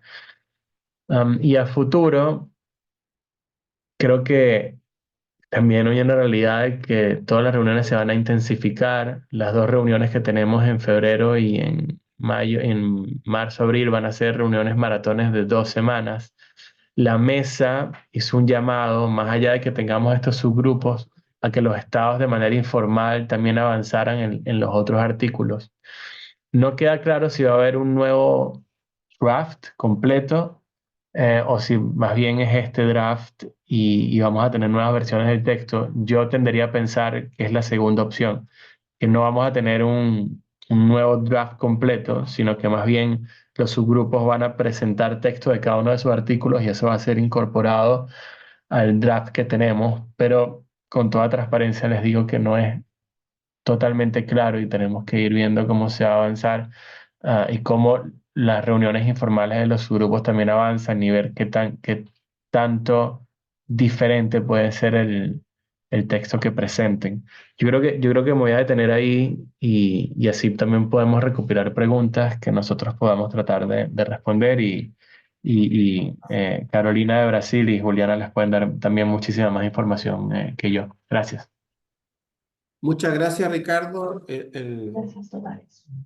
Tus opiniones son muy importantes y doblemente te agradecemos porque tú eres un comentarista estable en este programa y has sido generoso en estar siempre con nosotros. Ahora tengo el agrado de ofrecerle la palabra a la señora Carolina de Crece El Devs, que es consejera de Brasil. Carolina, ¿estás con nosotros? Hola, sí, estoy. ¿Están me oyendo? ¿Están oyendo bien? ¿Yo hablo español o hablo en portugués? Bueno, voy a hablar en español entonces. En portuñol. Español, entonces tienes una agenda abierta para comentarnos cómo ves el proceso, los desafíos, también tal vez cuáles son las prioridades para Brasil en cuanto a sus propuestas y también si es posible comentarnos un poquito de cómo ves el artículo 7 y cómo va en la negociación. Ah, ya, perfecto. Aquí hay traducción para portugués, no sé si... Oh, voy a hablar en portugués, entonces está bien, porque estaría bien. Buenísimo, sí, sí. Sim, sim. Que quase não tenho a oportunidade de falar em português, então eu agradeço. Bom, muito obrigada, em primeiro lugar, a Inovate e aos demais organizadores desse evento, que eu considero que é muito oportuno, tendo em vista a fase que a gente está das negociações. Eu vou dar um pouco, talvez um panorama geral, inicial, da visão do Brasil que a gente tem tido com relação ao processo de negociação do futuro instrumento sobre pandemias. Inicialmente, o Brasil, na verdade, ele tinha uma visão um pouco cética dessa negociação. Havia inicialmente uma visão do governo brasileiro que seria positivo reformar o Regulamento Sanitário Internacional, que também é o outro tratado base dessa área nossa de emergências sanitárias, que é já um consolidado, é um instrumento consolidado, que enfim, é a última versão de 2005. Mas o Brasil depois se convenceu da importância que tinha desse processo e do potencial que ele tem realmente para mudar a situação e reverter o que nós vimos durante a pandemia de Covid-19. E isso foi uma coisa muito importante para a gente, porque nós decidimos embarcar totalmente, apoiamos muito esse processo, inclusive, como foi mencionado, eu vi no chat que teve perguntas, um dos 6 membros da mesa facilitadora das negociações é do Brasil, é o representante permanente aqui em Genebra, e nós, com base nisso, nós apresentamos, tem estados totalmente engajados também enquanto Brasil, temos feito proposta e temos participado também em coordenação com outros países, tanto em desenvolvimento quanto na nossa região. O que nos parece que acontece nesse momento é que nós chegamos agora a uma fase crítica das negociações. Nós já temos agora já tivemos várias versões de texto, estamos agora partindo em cima da negociação em cima de texto, e nós temos, como o Ricardo do Chile já havia mencionado, vamos ter, ano que vem, 2 reuniões de 2 semanas, são as próximas 2 edições do NB, para chegar no prazo de maio de 2024, na Assembleia. E nós aqui estamos totalmente engajados com esse prazo, nós sabemos que é um prazo apertado, mas nós achamos que, se existir vontade política, é possível, sim, chegar com o texto. E como já foi mencionado aqui, é importante que seja um texto que não é simplesmente uma carta de intenções. É importante que tenha um texto que contenha dispositivos que sejam realmente capazes de modificar a situação, modificar o status quo e garantir medidas ligadas à equidade. E eu digo isso porque eu vi que já teve apresentações aqui muito interessantes da Third World Network, por exemplo, sobre partes muito importantes do texto, que é para o Brasil, como, por exemplo, foi mencionado o sistema de acesso a patógenos de repartição de benefícios. Essa realmente é uma das partes mais importantes. E como o Ricardo havia mencionado também, nós temos outras partes que são o coração desse futuro instrumento, que estão sendo negociadas nos diferentes subgrupos. E é importante porque esses subgrupos vão permitir ter mais reuniões e ter uma discussão mais nítida sobre pontos essenciais. E nesse momento, nos parece que está havendo muitas atividades, inclusive no período intersessional, para que os vice-presidentes e cofacilitadores possam apresentar, preferencialmente até o dia 15 de janeiro, alguma proposta de texto com base tanto essas reuniões de subgrupo, mas também entendo que os vice-presidentes co-facilitadores também estão conduzindo algumas reuniões informais, de modo a que se possa ter um texto que possa ser mais próximo de algum tipo de convergência.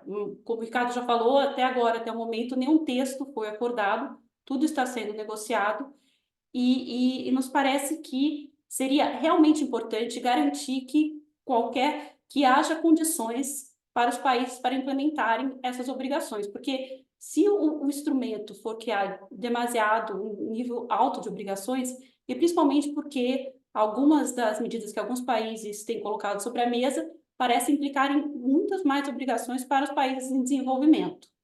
Então, para nós, nesse momento, é importante garantir esse apoio à implementação, é importante garantir que, por exemplo, exista mais transferência de tecnologia, que exista mais condições de ter uma diversificação da produção dessas contramedidas médicas que são necessárias. É preciso que a gente não repita o que aconteceu durante a última pandemia, e eu acho que isso é fundamental. Vocês tiveram muitos países que não tiveram um acesso oportuno a essas contramedidas, e muitas dessas, do que está hoje no texto, nós acreditamos que podem ter o grande potencial de reverter e nos deixar mais preparados para a próxima pandemia. O Brasil, como foi mencionado, é um dos membros chamado Grupo Equidade. Esse grupo reúne vários países em desenvolvimento e que pela primeira vez apresentaram propostas conjuntas em vários dos artigos, inclusive não para todos, mas para quase todos esses que estão sendo tratados no subgrupo.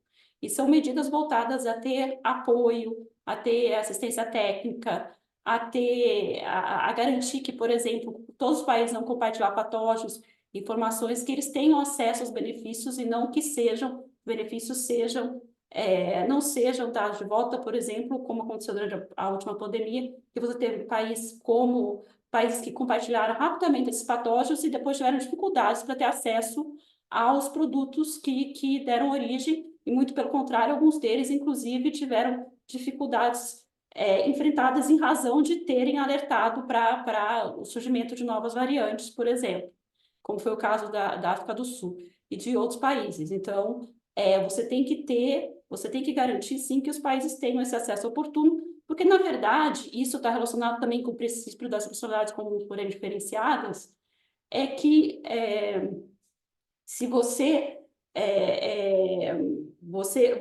todas as pessoas têm opcionalidade, sim, mas é do interesse de todos nós que o mundo esteja mais preparado, porque se você tiver algum país que, por exemplo, queira cumprir as condições dessas obrigações, mas não tenha condições, isso não vai prejudicar só aquele país, não tem que você construir um muro e deixar aquele país isolado, isso vai prejudicar o mundo inteiro. Então, o princípio das responsabilidades comuns, porém diferenciadas, nós acreditamos seria um princípio que vai colaborar para deixar todos mais seguros no caso de uma nova pandemia. Então, nós temos trabalhado com esse grupo para apresentar propostas conjuntas. Nós também temos trabalhado muito, e acho que é uma coisa que é muito importante mencionar, o papel da OPAS, da Organização Pan-Americana de Saúde. A OPAS tem apoiado muitos países das regiões das Américas, e isso tem sido, eu acredito, fundamental. É uma organização que tem promovido reuniões regionais para apoiar os países, que, mesmo que não necessariamente levem a propostas conjuntas, elas levam, de qualquer maneira, a um aumento do apoio para as negociações, aumento do entendimento dos países da região, e também possibilitam, em alguns casos até, que se possa considerar ter uma proposta conjunta. Lembrando que, na verdade, na região, na OMS, tem 6 regiões, e uma das regiões é a região das Américas. Obviamente, é uma região muito heterogênea. Se você comparar, por exemplo, tem os países latino-americanos, tem Estados Unidos, tem Canadá, tem os países caribenhos, então são países com realidades muito diferentes. Mas nós sentimos um grande apoio da OPAS nessas negociações, então eu gostaria de deixar aqui registrado que isso para a gente é muito importante, e que tem apoiado os países latino-americanos para estar mais bem preparados e mais bem coordenados para essas negociações. E, por último, queria tocar num ponto que foi agora levantado pelo Ricardo, a questão da participação das organizações não governamentais e de stakeholders nessas negociações. Para a gente realmente foi muito positivo que agora nós temos essas organizações tenham acesso ao prédio da OMS durante as negociações. Nós somos, inclusive, favoráveis, e já dissemos isso, a ter que os chamados relevant stakeholders tivessem acesso, inclusive, às reuniões do grupo de redação, mas, obviamente, não é uma opinião que é consensual para todos, então, nós entendemos que, de qualquer maneira, seria positivo, pelo menos, terem acesso ao prédio, e nós, como Brasil, temos sido, enfim, queremos estar muito aberto também a ouvir mais de outras partes da sociedade, de organizações da sociedade civil, os pontos de vista sobre esse instrumento. O governo brasileiro promoveu, em outubro, uma reunião com organizações não governamentais, com outros atores também envolvidos, inclusive da área acadêmica, inclusive do setor privado, e a gente acha importante que haja realmente essa interação, que haja realmente esse diálogo, de modo que porque o instrumento, obviamente, vai afetar, tem o potencial de afetar a vida de todos nós, então é importante entender quais seriam as diferentes perspectivas sobre isso, do ponto de vista da sociedade civil deve ser contemplado e como isso poderia ser implementado. Então, uma das coisas que nos parece fundamental, e com base, inclusive, eu posso já até dizer que com base nessas nossas consultas, por exemplo, nós já temos defendido, por exemplo, a importância de que que os futuros instrumentos estejam norteados também pelo princípio da participação social, porque, no nosso ponto de vista, você ter uma ampla, independente, equitativa, diversa e, inclusive, a participação social por todos os níveis da implementação de políticas públicas e no sistema é essencial para guiar todas as ações e garantir o direito à saúde. E é isso, então. Muito obrigada.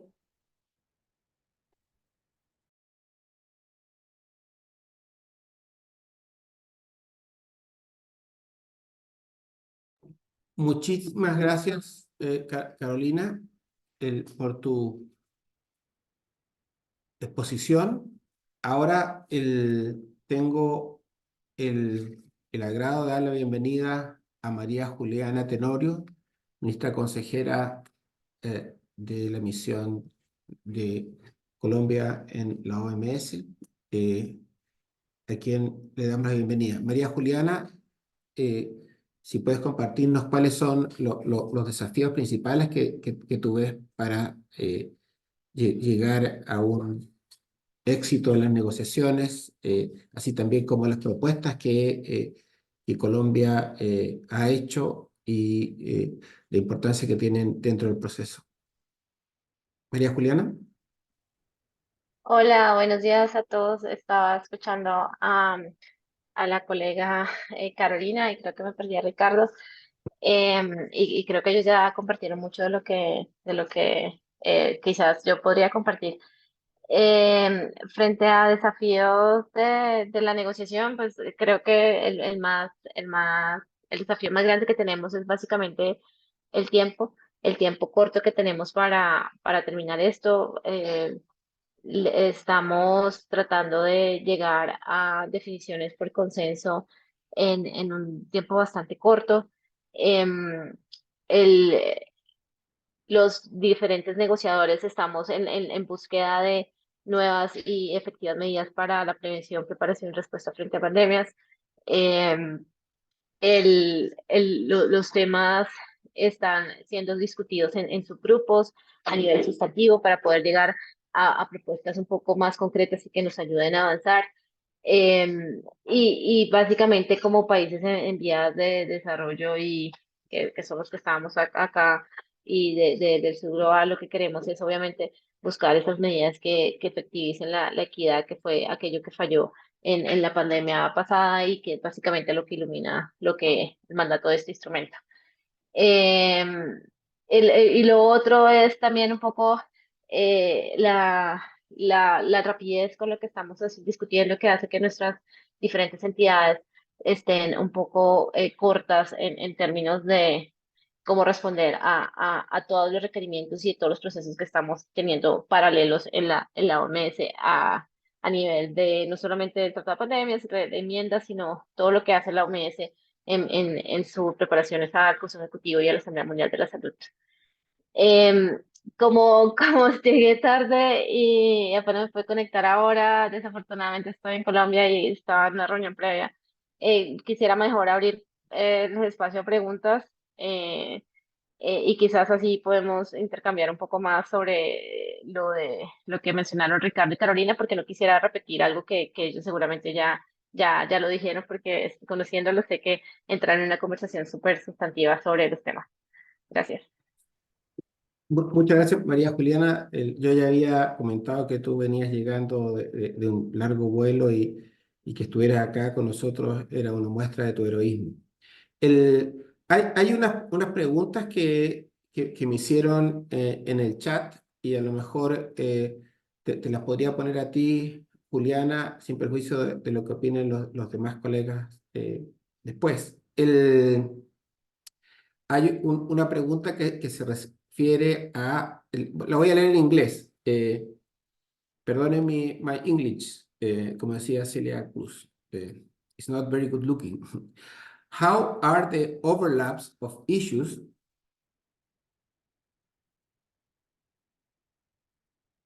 in IHR 2005 amendments and, and, and pandemic agreement eh, PABs, ABS, CBDR negotiations happening almost parallel management by developing countries in terms of strategy.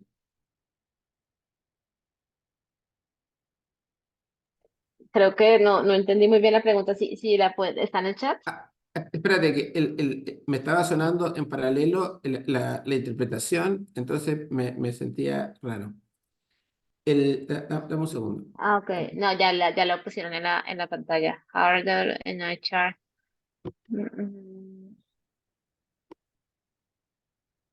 Es una muy buena pregunta. Em, Básicamente lo que hemos dicho los países en vías de desarrollo es tener en cuenta que los procesos deben correr, deben estar alineados. em, y tener en cuenta que no puede salir uno antes de los otros, sino que se debe tener en cuenta que deben ser adoptados al mismo tiempo. Em, y los temas como no solamente CBDR, sino transferencia de tecnología, el tema de acceso a patógenos, repartición de beneficios, acceso a contramedidas y demás, se están discutiendo al mismo tiempo en ambas negociaciones. Entonces lo que hacemos es repetir lo mismo que decimos en el INB, en los escenarios del RCI. Y hemos amarrado de forma ficticia porque no está tan claro en las resoluciones que convocan estos procesos, pero están, por lo que les decía, están amarrados ambos procesos. Perdón, tengo de mi hermana y una pregunta de mi hermana. Em, lo otro que hemos hecho, y esto sí lo hemos hecho como Colombia, es, es decir que quizás las conversaciones deberían estar en forma unida en algunos temas. Y esto es parte de lo que se logró ahorita con los co-chairs, y es que los co-chairs van a trabajar en forma conjunta para ciertos temas. Y esos ciertos temas son los temas que están en los subgrupos. Así garantizamos que la conversación esté en la misma dirección y avanzamos un poquito más. Muchas gracias. Entiendo que el Nitin también quiere opinar sobre el punto. Nitin, do you have the floor? Uh, Thank you. I would like to respond to the question which Feminists for the People's Vaccine is placed. With regard to overlaps of issues in IHR 2005 amendments and pandemic agreement, I mean, as far as we see, it's not really overlapping issues. They're mutually enriching provisions. And when we look at developing countries, they have a very clear strategy as far as the text proposals. When we look at it, that's what we understand. So from the proposals regarding equitable access to health products and technologies in IHR, it's very clearly the basic elementary requirements is very clearly mentioned under IHR amendment proposal. So there's a proposal for a new Article 13A in IHR, which very clearly says around 7 or 8 paragraphs. What are those elementary requirements, very basic requirements needed for equitable access to health products, which is a very, I think it came up from, initially it came up from Africa Group. Bangladesh also had a similar proposal. They have come together and converged into single proposal during the course of negotiations. There is also a lot of developing countries have shown interest into it. Certain developed countries have also started discussing with the proposal. That's what I understand. And when we look at pandemic instrument, it's really more elaborative about what these proposals, the solid proposals made under IHR is now operationalized. I mean, I would say like that. It's maybe a very personal take, but very clearly expanded institutional structures have been demanded in the pandemic instrument. So, for example, there are references to in Article 13A that when the WHO makes a recommendation for scaling up of production, the countries needs to follow up or do that. I mean, implement those recommendations including by providing or expanding production into developing countries. Now, how do we do that? The proposal in the pandemic instrument very clearly speaks about a network of designated production facilities. Similarly, we speak about ABS in IHR 2005. There's a proposal by the US to have an obligation to share genetic sequence data, where Africa Group and few other developed countries have said this cannot be adopted in IHR 2005 unless there is an operational an access and benefit sharing mechanism. Now, what is that operational access benefit mechanism? It's clearly elaborated under Article 12 proposals of Africa Group and Group for Equity in the pandemic instrument. Similarly, many proposals are like that, very clear, basic, solid legal propositions have been made under IHR amendment, and its operationalized features, institutional features have been elaborated very clearly in the proposals in pandemic instrument. Thank you. Thank you, Nathan. May I ask Carolina if you have a comment on the topic of the relationship of the overlaps in IHR and pandemic treaty? Do you agree with what has been said, or you have a different view? No. I actually agree. I think they actually I'm actually talking in English. Well, let me continue in English. That's very quickly. No, I do agree that we need to see the relationship between the two instruments as a whole package. I think that's important. You cannot see them separately. And as I say, there was some proposals to have obligations to share information, genetic sequence data, for instance, as a proposed amendment to the IHR. Of course, you need to look that. You cannot look at them separately, and you cannot say that it's one. It's just, of course, that is going to be discussed how that works. But that's not only for it's ABS, it's governance, it's financing, it's so many other issues that are connected for both of them. And I think that And it's time to see what kind of arrangement is coming on that, but you cannot say it's exactly one plate or other plate at this moment. I think that's just that I would add. Thank you. So, thank you, Carolina. I see Sangeeta with her hand up. Sangeeta? Yeah, I want to just address another point and maybe share a bit of new information. So on ABS specifically, I think there is a proposal by the European Union that is circulating to several WHO member states. Now, I think the immediate instinct, and I think it was mentioned earlier, is to kind of, rework the proposal that developing countries have put up, but I think there are a few points I want to make here. One is the comprehensive proposal that developing countries have made enjoys broad support. I think about 70 over countries I mentioned, and across regions. Okay, I think this is a very important point. It's a point of, that from a solidarity perspective, they have come together on very specific aspects of ABS because they see this as potentially delivering not all aspects of equity, but an important mechanism for equity. And of course, the other articles are discussing other aspects, right?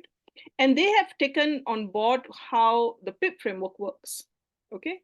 Proposing SMTA tools, and then trying to address the gap on genetic sequence data that was not fully addressed during the PIP framework.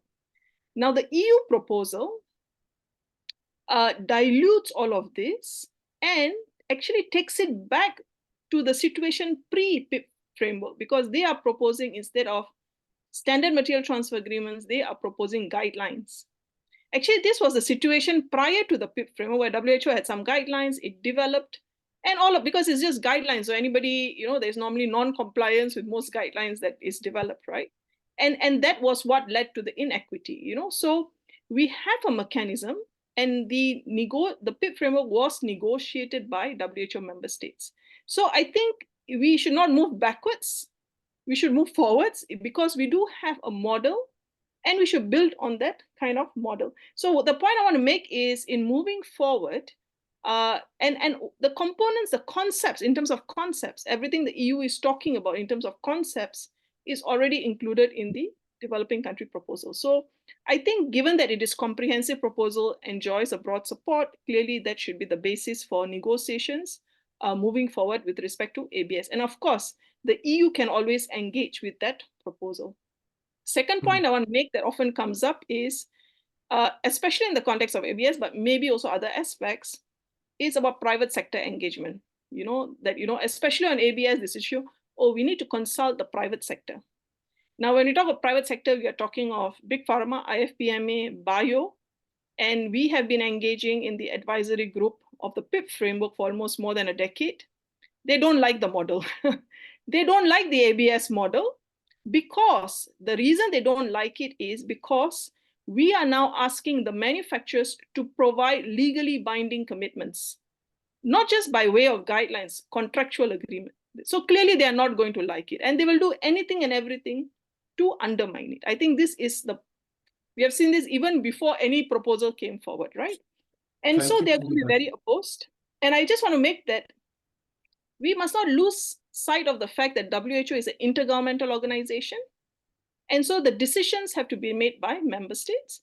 We can have consultations for sure, but we should not just consult if member states agree that consultations is needed, not just with particular sector of industry. We know their position, right? And I would say that in this regard, I think you have to also be careful of the EU proposal, because the EU proposal starting point is a multi-stakeholder platform, putting PAPs on a multi-stakeholder basis, which creates a lot of different problems. The top of the problem is going to be conflicts of interest, right?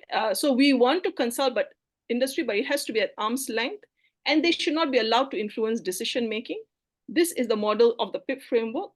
But if we now give the decision-making role to industry, then you're not going to have an effective PAP system for sure, right? Because we have been through this process, and I'm happy to elaborate this further, but we have seen this in the PIP discussions. I just give very quickly, Luis. For instance, in the PIP discussions, there have been discussions, on GSD, on increasing the partnership. All of this initially all opposed. even if it makes total sense, the starting point of industry is, especially the big pharma, because they are the ones representing there, and IFPMA and bio and the diagnostic industry is to oppose it, right? But if you want equity, it is member states that have to make the decision at the end of the day. And if the manufacturers want access, they have to agree to it. That's all. Thank you very much. Sorry to No, cut I you off, understand. Sorry, time but constraints. actually, Yeah. you were in the government's panel, and so I'm sorry. So I have a question that maybe Juliana might give us her view is with regard to what are the outstanding issues in Article 7, which refers to health workers. Juliana, Maria Juliana. Okay, sí, aquí, here I am. So should I answer in English or in Spanish? Español, perdóname, español. Okay. Cuando lo escucho sale chip inglés. No, tranquilo. Y tengo otra vez las perritas de mi hermana están activadas. La verdad, es poco lo que yo pueda decir sobre ese artículo porque nosotros en el grupo de equidad nos hemos dividido en lo que se llama el burden sharing, porque son muchas cosas. Entonces, y este tema lo está liderando Filipinas. De hecho, no sé si ya hablamos del grupo de equidad, creo que quizás Carolina lo mencionó o Ricardo. Un grupo cross regional en el que estamos más o menos, no, estamos 30 países en vías de desarrollo y lo que estamos es tratando de defender los temas de equidad y nos hemos dividido la carga de trabajo. Lo que sí puedo referirme en el tema de healthcare workforce es que desde el punto de vista del instrumento es muy importante contar con una disposición que tenga en cuenta la protección de este personal que realmente es la primera línea en términos de cuando se enfrenta una pandemia. No hay muchos, de hecho, en general todos los estados estamos de acuerdo con la inclusión del artículo 7. Es de los pocos artículos en el que uno puede decir que hay un growing consensus frente a estos temas. Entonces no creo que vaya a tener ningún tipo de nivel de dificultad. La discusión que tuvimos en el INB fue fácil, entre comillas, en ese sentido.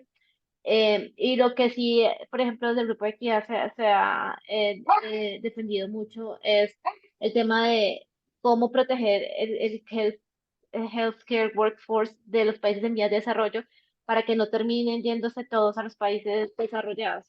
Porque básicamente eso pasó en la pandemia, entonces nosotros quedamos, porque obviamente hay una falta de personal, entonces el hecho de que exista esa falta de personal hace que haya mucha migración de este personal que está en países en vías de desarrollo, países desarrollados. Pero eso básicamente nos deja en una situación de vulnerabilidad. Entonces hay unas propuestas del grupo de equidad en ese sentido, pero no creería que fuera uno de los artículos que sean contenciosos porque todos estamos en la misma línea. Gracias. Muchas gracias. Una pregunta para nuestros invitados de gobierno en general, María Juliana, Carolina o Ricardo. ¿Qué temas ustedes ven que son los que están más cerca de un consenso? O sea, si pudiéramos identificar qué es lo no contencioso. ¿Existe algo no contencioso?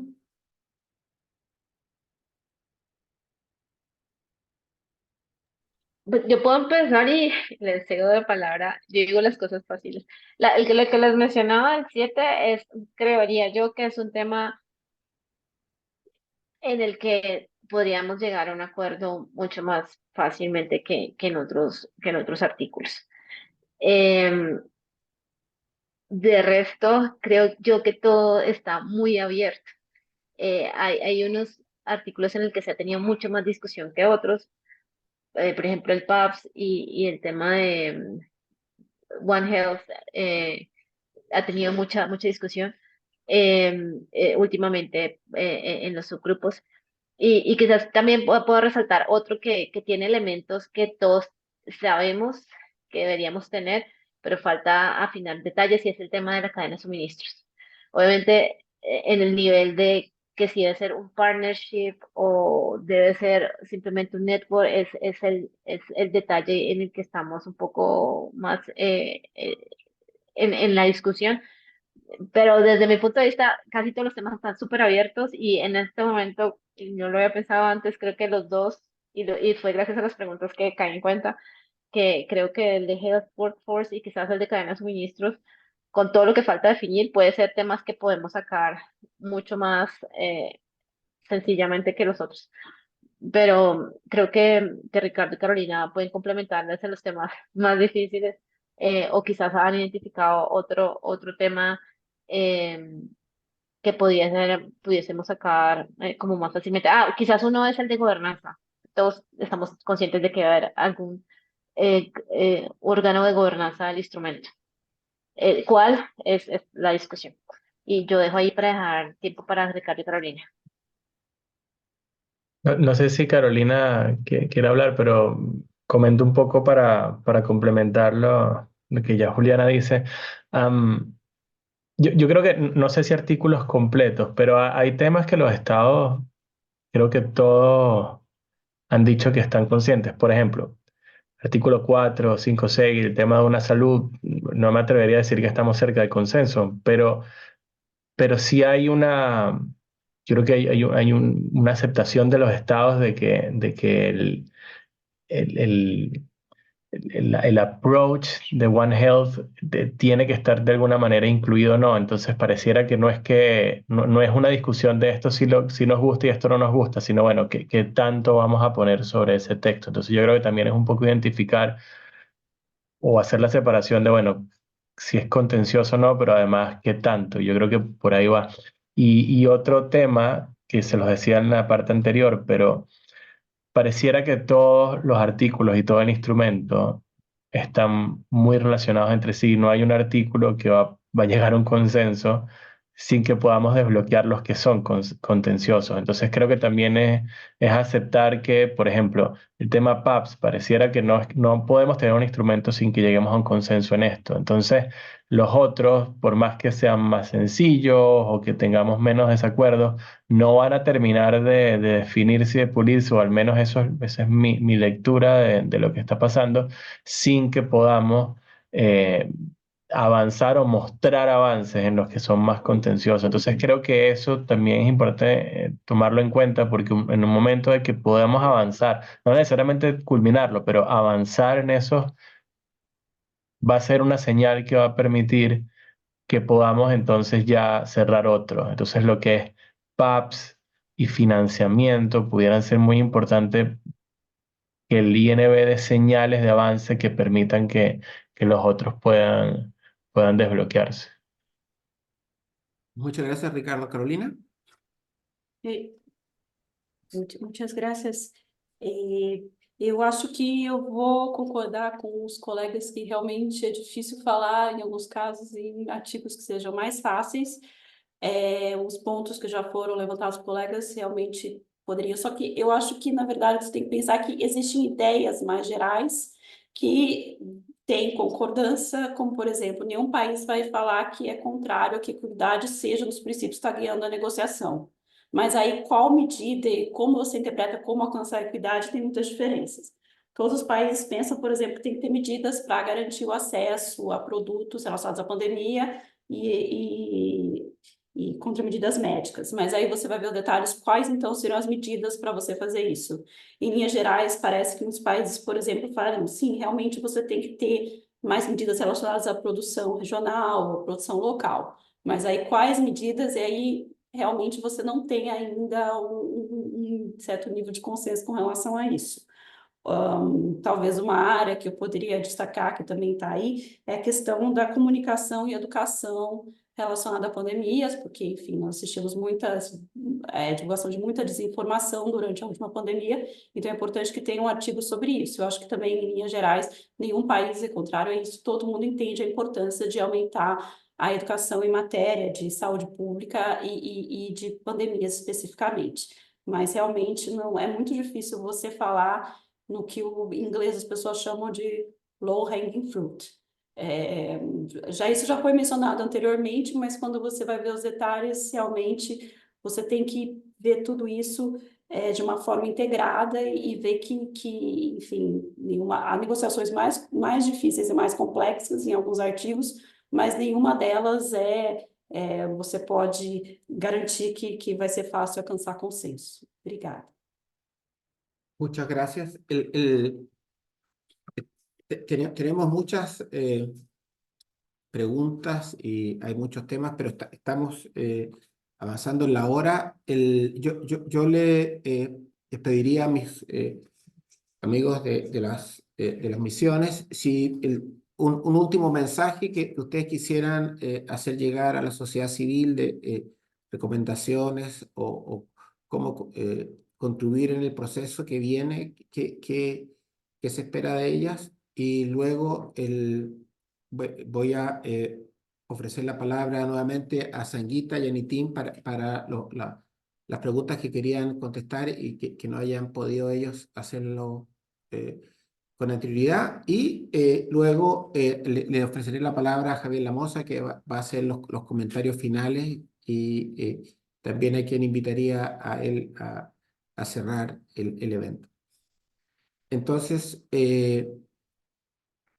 le cedo la palabra a Juliana, Carolina, a Ricardo, un comentario final en términos aprovechando que este evento es justamente para buscar coordinaciones y generar competencias con la sociedad civil. En dos palabras, ¿qué les proponen, qué les sugieren, qué necesitan de sociedad civil en la región para que les podamos apoyar en esta tarea?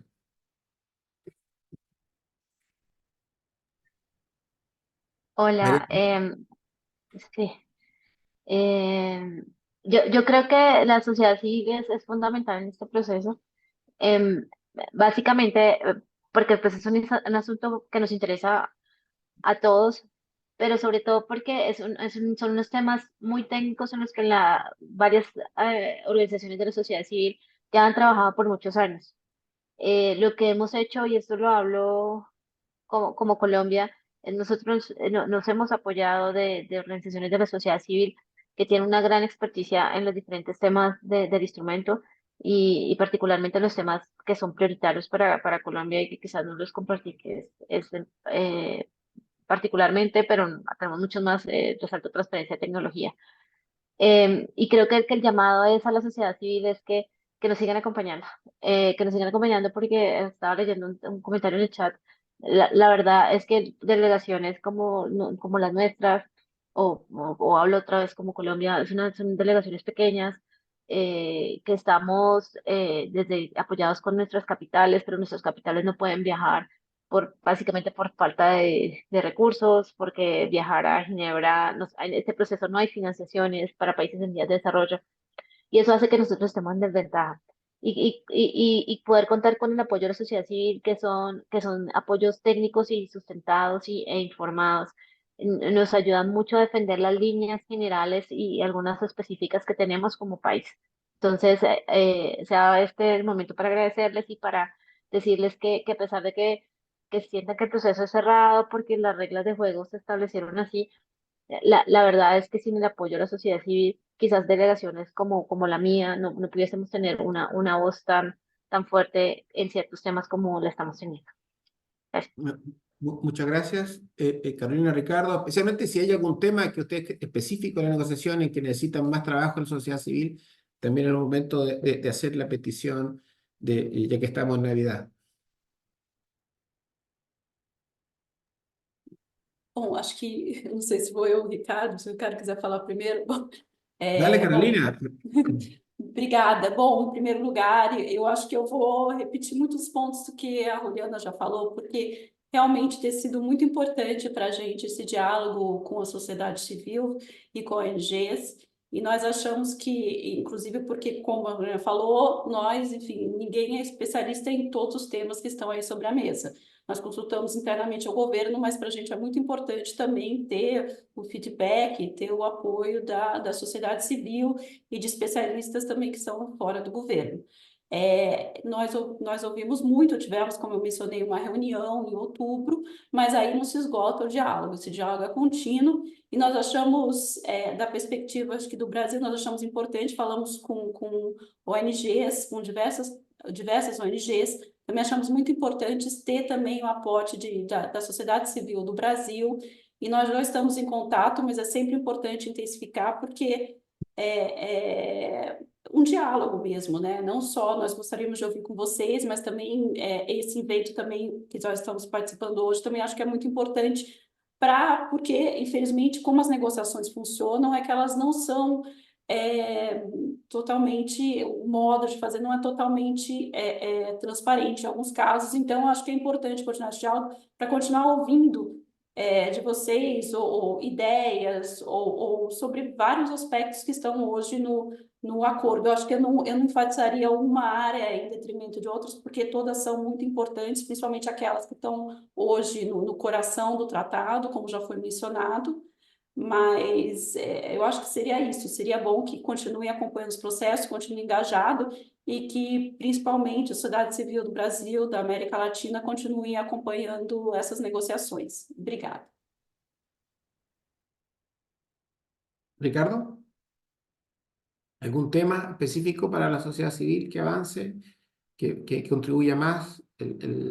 ¿Alguna sugerencia concreta? Gracias, Luis.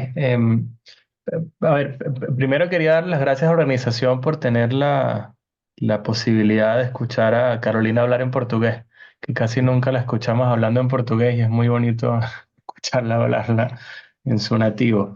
Y luego, un par de cosas. Obviamente me sumo al llamado de Carolina y de Juliana de seguir contando con el apoyo de ustedes, que es vital, pero aprovecho tu pregunta para ser lo más puntual que pueda. Uno, en la última reunión me pareció bien interesante las discusiones que tuvimos sobre financiamiento y sobre gobernanza. Y creo que ahí pudiéramos también necesitar su punto de vista y su expertise técnica en cuáles son nuestras mejores opciones. Porque claramente vamos a necesitar financiamiento para poder implementar, pero parecieran haber muchas opciones en la mesa. Y a pesar de que lo ideal sería que todo el financiamiento estuviera anclado en el instrumento y que todo tuviera el apoyo para que se implementara, no parece que eso sea lo más realista. Entonces, creo que va a ser un análisis técnico y realista de qué opciones tenemos y qué es lo mejor que podemos obtener. Creo que nos puede ayudar. Y lo mismo con el tema de gobernanza.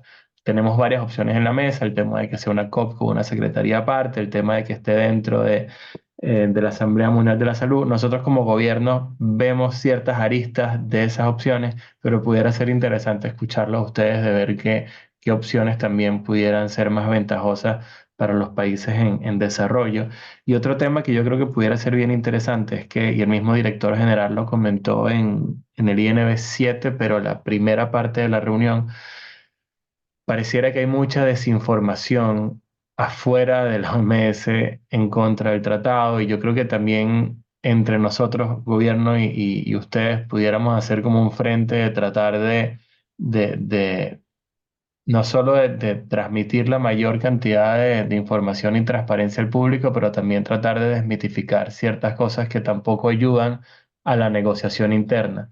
Hay mucha desinformación que está saliendo que probablemente generan más tensiones de las necesarias dentro de las reuniones. Entonces, si pudiéramos hacer un frente para contrarrestar eso, creo que pudiera ser súper positivo. Reuniones como esta obviamente ayuda, pero ustedes además tienen un alcance hacia un público al que nosotros no llegamos. Entonces, mantener constante comunicación y transmitir las cosas que están pasando creo que pueden ser súper positivo.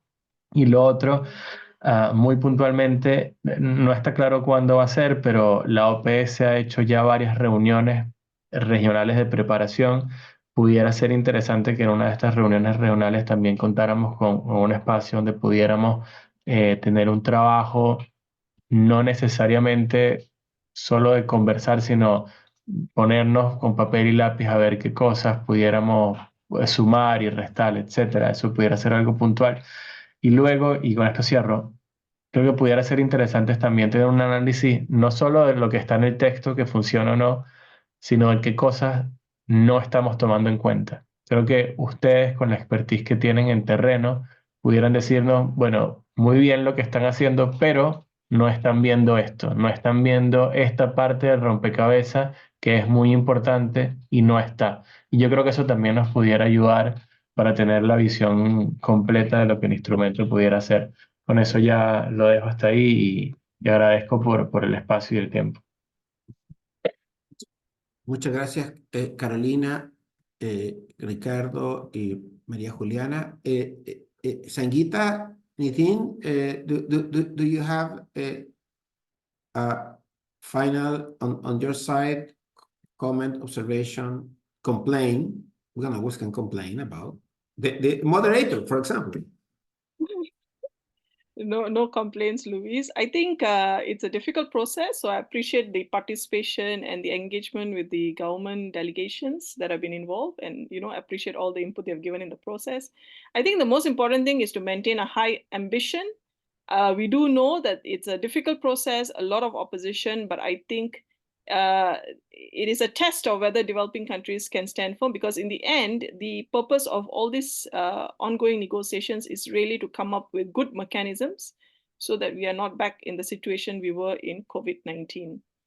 So I would, and I think it was mentioned in the chat that, and that there are many meetings, right, in Geneva.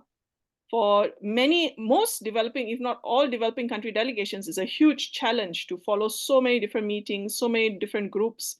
And, I think we do need to space this out and to give developing countries the space to engage. Yeah, I know there is some deadline, and yeah, it's good to have a deadline. Negotiators work always towards deadline, but it should not be a deadline that, wherein we feel we need to compromise and accept something that is diluted. So I'll just end with that. A few points from my side. Thanks, Luis. And thank you very much for chairing the meeting. Thank you, Luis, and thank you, PDA. Actually, I have a very single state, sentence concern that regarding the INB process, because we are developing a legally binding international instrument. And it needs to be member state led negotiations. It cannot be revised by certain actors. The text cannot be periodically revised by certain selected actors, because then the coordination, you lose the continuity of the negotiated text. You have to insert a text and then understand what is the scope of that text. Now, by the time you understand the scope of the text, you cannot come up with a text which is completely different. And especially for developing countries, this is very important, because they have to communicate back to capitals, and the capitals have to be in line. The delegations in Geneva has to be in line. So, for example, a lot of delegations from developing countries keep rotating, or they get transferred in a couple of months and years kind of time. So to maintain this combination, to maintain this continuity, that it needs to be very clear member state-led negotiations, which is not happening when we compare to the WG-IHR process of amendment, where the text is clearly there. For example, if we want to analyze what the member states have proposed, we need to see that text, what member states have proposed to the Bureau's proposal, right? That's not public. What is public in the INB process is only the Bureau's proposal, Bureau's text, not what member states are proposing. So this is a very important issue, that we need to stop this managed process. We need to fully leave it to the hands of the states. Then, we can, ensure that there could be some realistic change in the status quo. Thank you. Thank you very much, Nitin, Sangeeta. Thanks again to Ricardo, Maria Juliana, and Carolina. And now I have the pleasure to lead for their observations to my colleague and friend, Javier Lamosa. Javier Lamosa es un líder de la organización AIS Perú, quien va a darnos las observaciones que tiene sobre este tema, y también le invitamos a hacer el cierre de este evento. Javier, muchas gracias por tu ayuda. Sí. Tienes la palabra. No, gracias, Luis, gracias a todos, gracias a Sangeeta, gracias a Nitin, gracias a los negociadores. La presentación ha sido muy clara, nos queda clarísimo a todos los que estamos presentes lo complejo de esta negociación. hay puntos muy controversiales, definitivamente hay intereses muy claros y como se manifestó en las presentaciones, hay algunos países que expresaron su motivación de no trasladar recursos financieros para países en desarrollo que quieran ampliar su capacidad de producción, desconociendo las grandes diferencias que existen en nuestros países en inversión, ¿no? Hoy exigen el intercambio de material biológico, sin embargo, eso requiere capacidad y estas capacidades son bastante limitadas. Hay un estudio de PNUD donde muestra de que la diferencia de inversión en salud entre un país rico y un país pobre es hasta 70 veces. Entonces, esto es algo que existe y esto es real, ¿no? No se han introducido en los textos temas como la Convención de Diversidad Biológica, el Protocolo de Nagoya, que es clave y lo ha explicado muy claramente Sanguita y eso nos ha dibujado muy bien el panorama. Niti nos ha dibujado también muy interesante la presentación y cómo va este proceso y nos alarma un tema y nos llama a lo que dijo Sanguita, ¿no? Hay que levantar la voz sobre un proceso que está negociándose y que si no logramos cerrarlo a los tiempos, tenemos un documento que es el documento formal que existe, que es el que el buró, que es el documento que lo liberó el buró y que es el que está formalmente existente, mientras se vienen negociando estos textos y esperemos si logren convergencias, ¿no? Eh, eh, eso es clave. Una de las cosas importantes también es que en esta forma que ha tomado la negociación, y es el tema de los subgrupos de negociación, uno de ellos liderados por Brasil, que es el tema relacionados a producción, por ejemplo, también está también transferencia tecnológica y nos parece interesante e importante porque Brasil es un país que tiene mucha experiencia en estos procesos, no desmerezco la experiencia que tenemos los demás países, pero tiene mucha experiencia en el tema del know-how, el tema de transferencia tecnológica, el tema de producción, aunque en los últimos años se ha estado limitado la licencia, pero sin embargo es importante porque si bien es cierto necesitamos transparencia tecnológica y financiamiento para la producción y para compartir, para tener las fortalezas, para lograr la vigilancia epidemiológica, la identificación de patógenos y compartirlo es importante la transferencia tecnológica, también es importante la liberación del conocimiento y es algo que se ha tocado en la exposición, pero que se dice estos son temas que corresponden a la OMS, ¿no? Y me refiero al tema de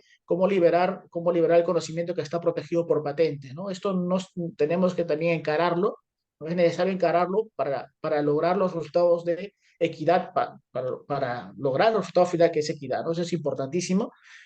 No solamente basta con decir usamos la salvaguarda, esto no es tan sencillo para nuestros países, para América, para Latinoamérica no es tan sencillo, lo estamos viendo hoy en día, por ejemplo, en Colombia, con este proceso que está siguiendo sobre la licencia obligatoria para dolutegravir, donde la industria farmacéutica dice de que se violan sus derechos o que desincentiva la innovación y desarrollo. Estos argumentos que ya los conocemos, pues van en contra de un derecho que necesitan los países y que no es tan sencillo, ¿no? No es tan sencillo y el documento no debe quedar en alentar, por ejemplo, que las farmacéuticas renuncien al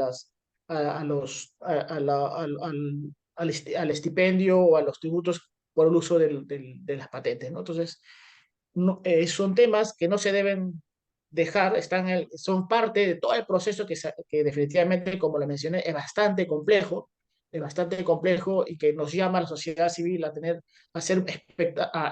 una participación activa y levantar la voz cuando corresponda, ¿no? Para tener un documentos que terminen reduciendo la equidad porque no podemos nuevamente permitir que se repita lo que sucedió durante la pandemia, ¿no? Muchas muertes prevenibles, mucha desigualdad. Los países ricos tuvieron primero las vacunas y hasta hoy muchos países no logran terminar de completar los esquemas de vacunación sobre una pandemia que aún siguen trayendo y siguen costando muerte en otros países, ¿no? Solamente quería hacer esos Javier, comentarios. más lento. Excelente la participación de todos y sobre todo los negociadores, agradecerles su participación y la transparencia en el proceso, porque forma parte del proceso de nuestros países democráticos, ¿no? Transparentar, compartir información. A Ricardo Matute ya lo hemos visto en varias oportunidades, como también a los negociadores, y eso hay que agradecerlo y hay que reconocerlo, ¿no? Bueno, esos son los comentarios que quería comentarles y creo que me toca llegar a la parte final de cerrar esta reunión bastante rica, bastante abundante de información y que nos ilustra el camino complejo que debemos seguir, ¿no? Muchas gracias, Javier. Agradecemos a los intérpretes por su trabajo y su paciencia con los speakers. Entonces, junto con desearles unas felices fiestas y mucho éxito en el año que viene, el año de Dragón de Madera, para los que siguen los horóscopos. Nos despedimos. Este video va a estar disponible en el sitio web de los organizadores, a quienes agradecemos también su participación. Especialmente a mi amiga Ragna, que es el corazón de cualquier evento. Un abrazo y muy buenas tardes.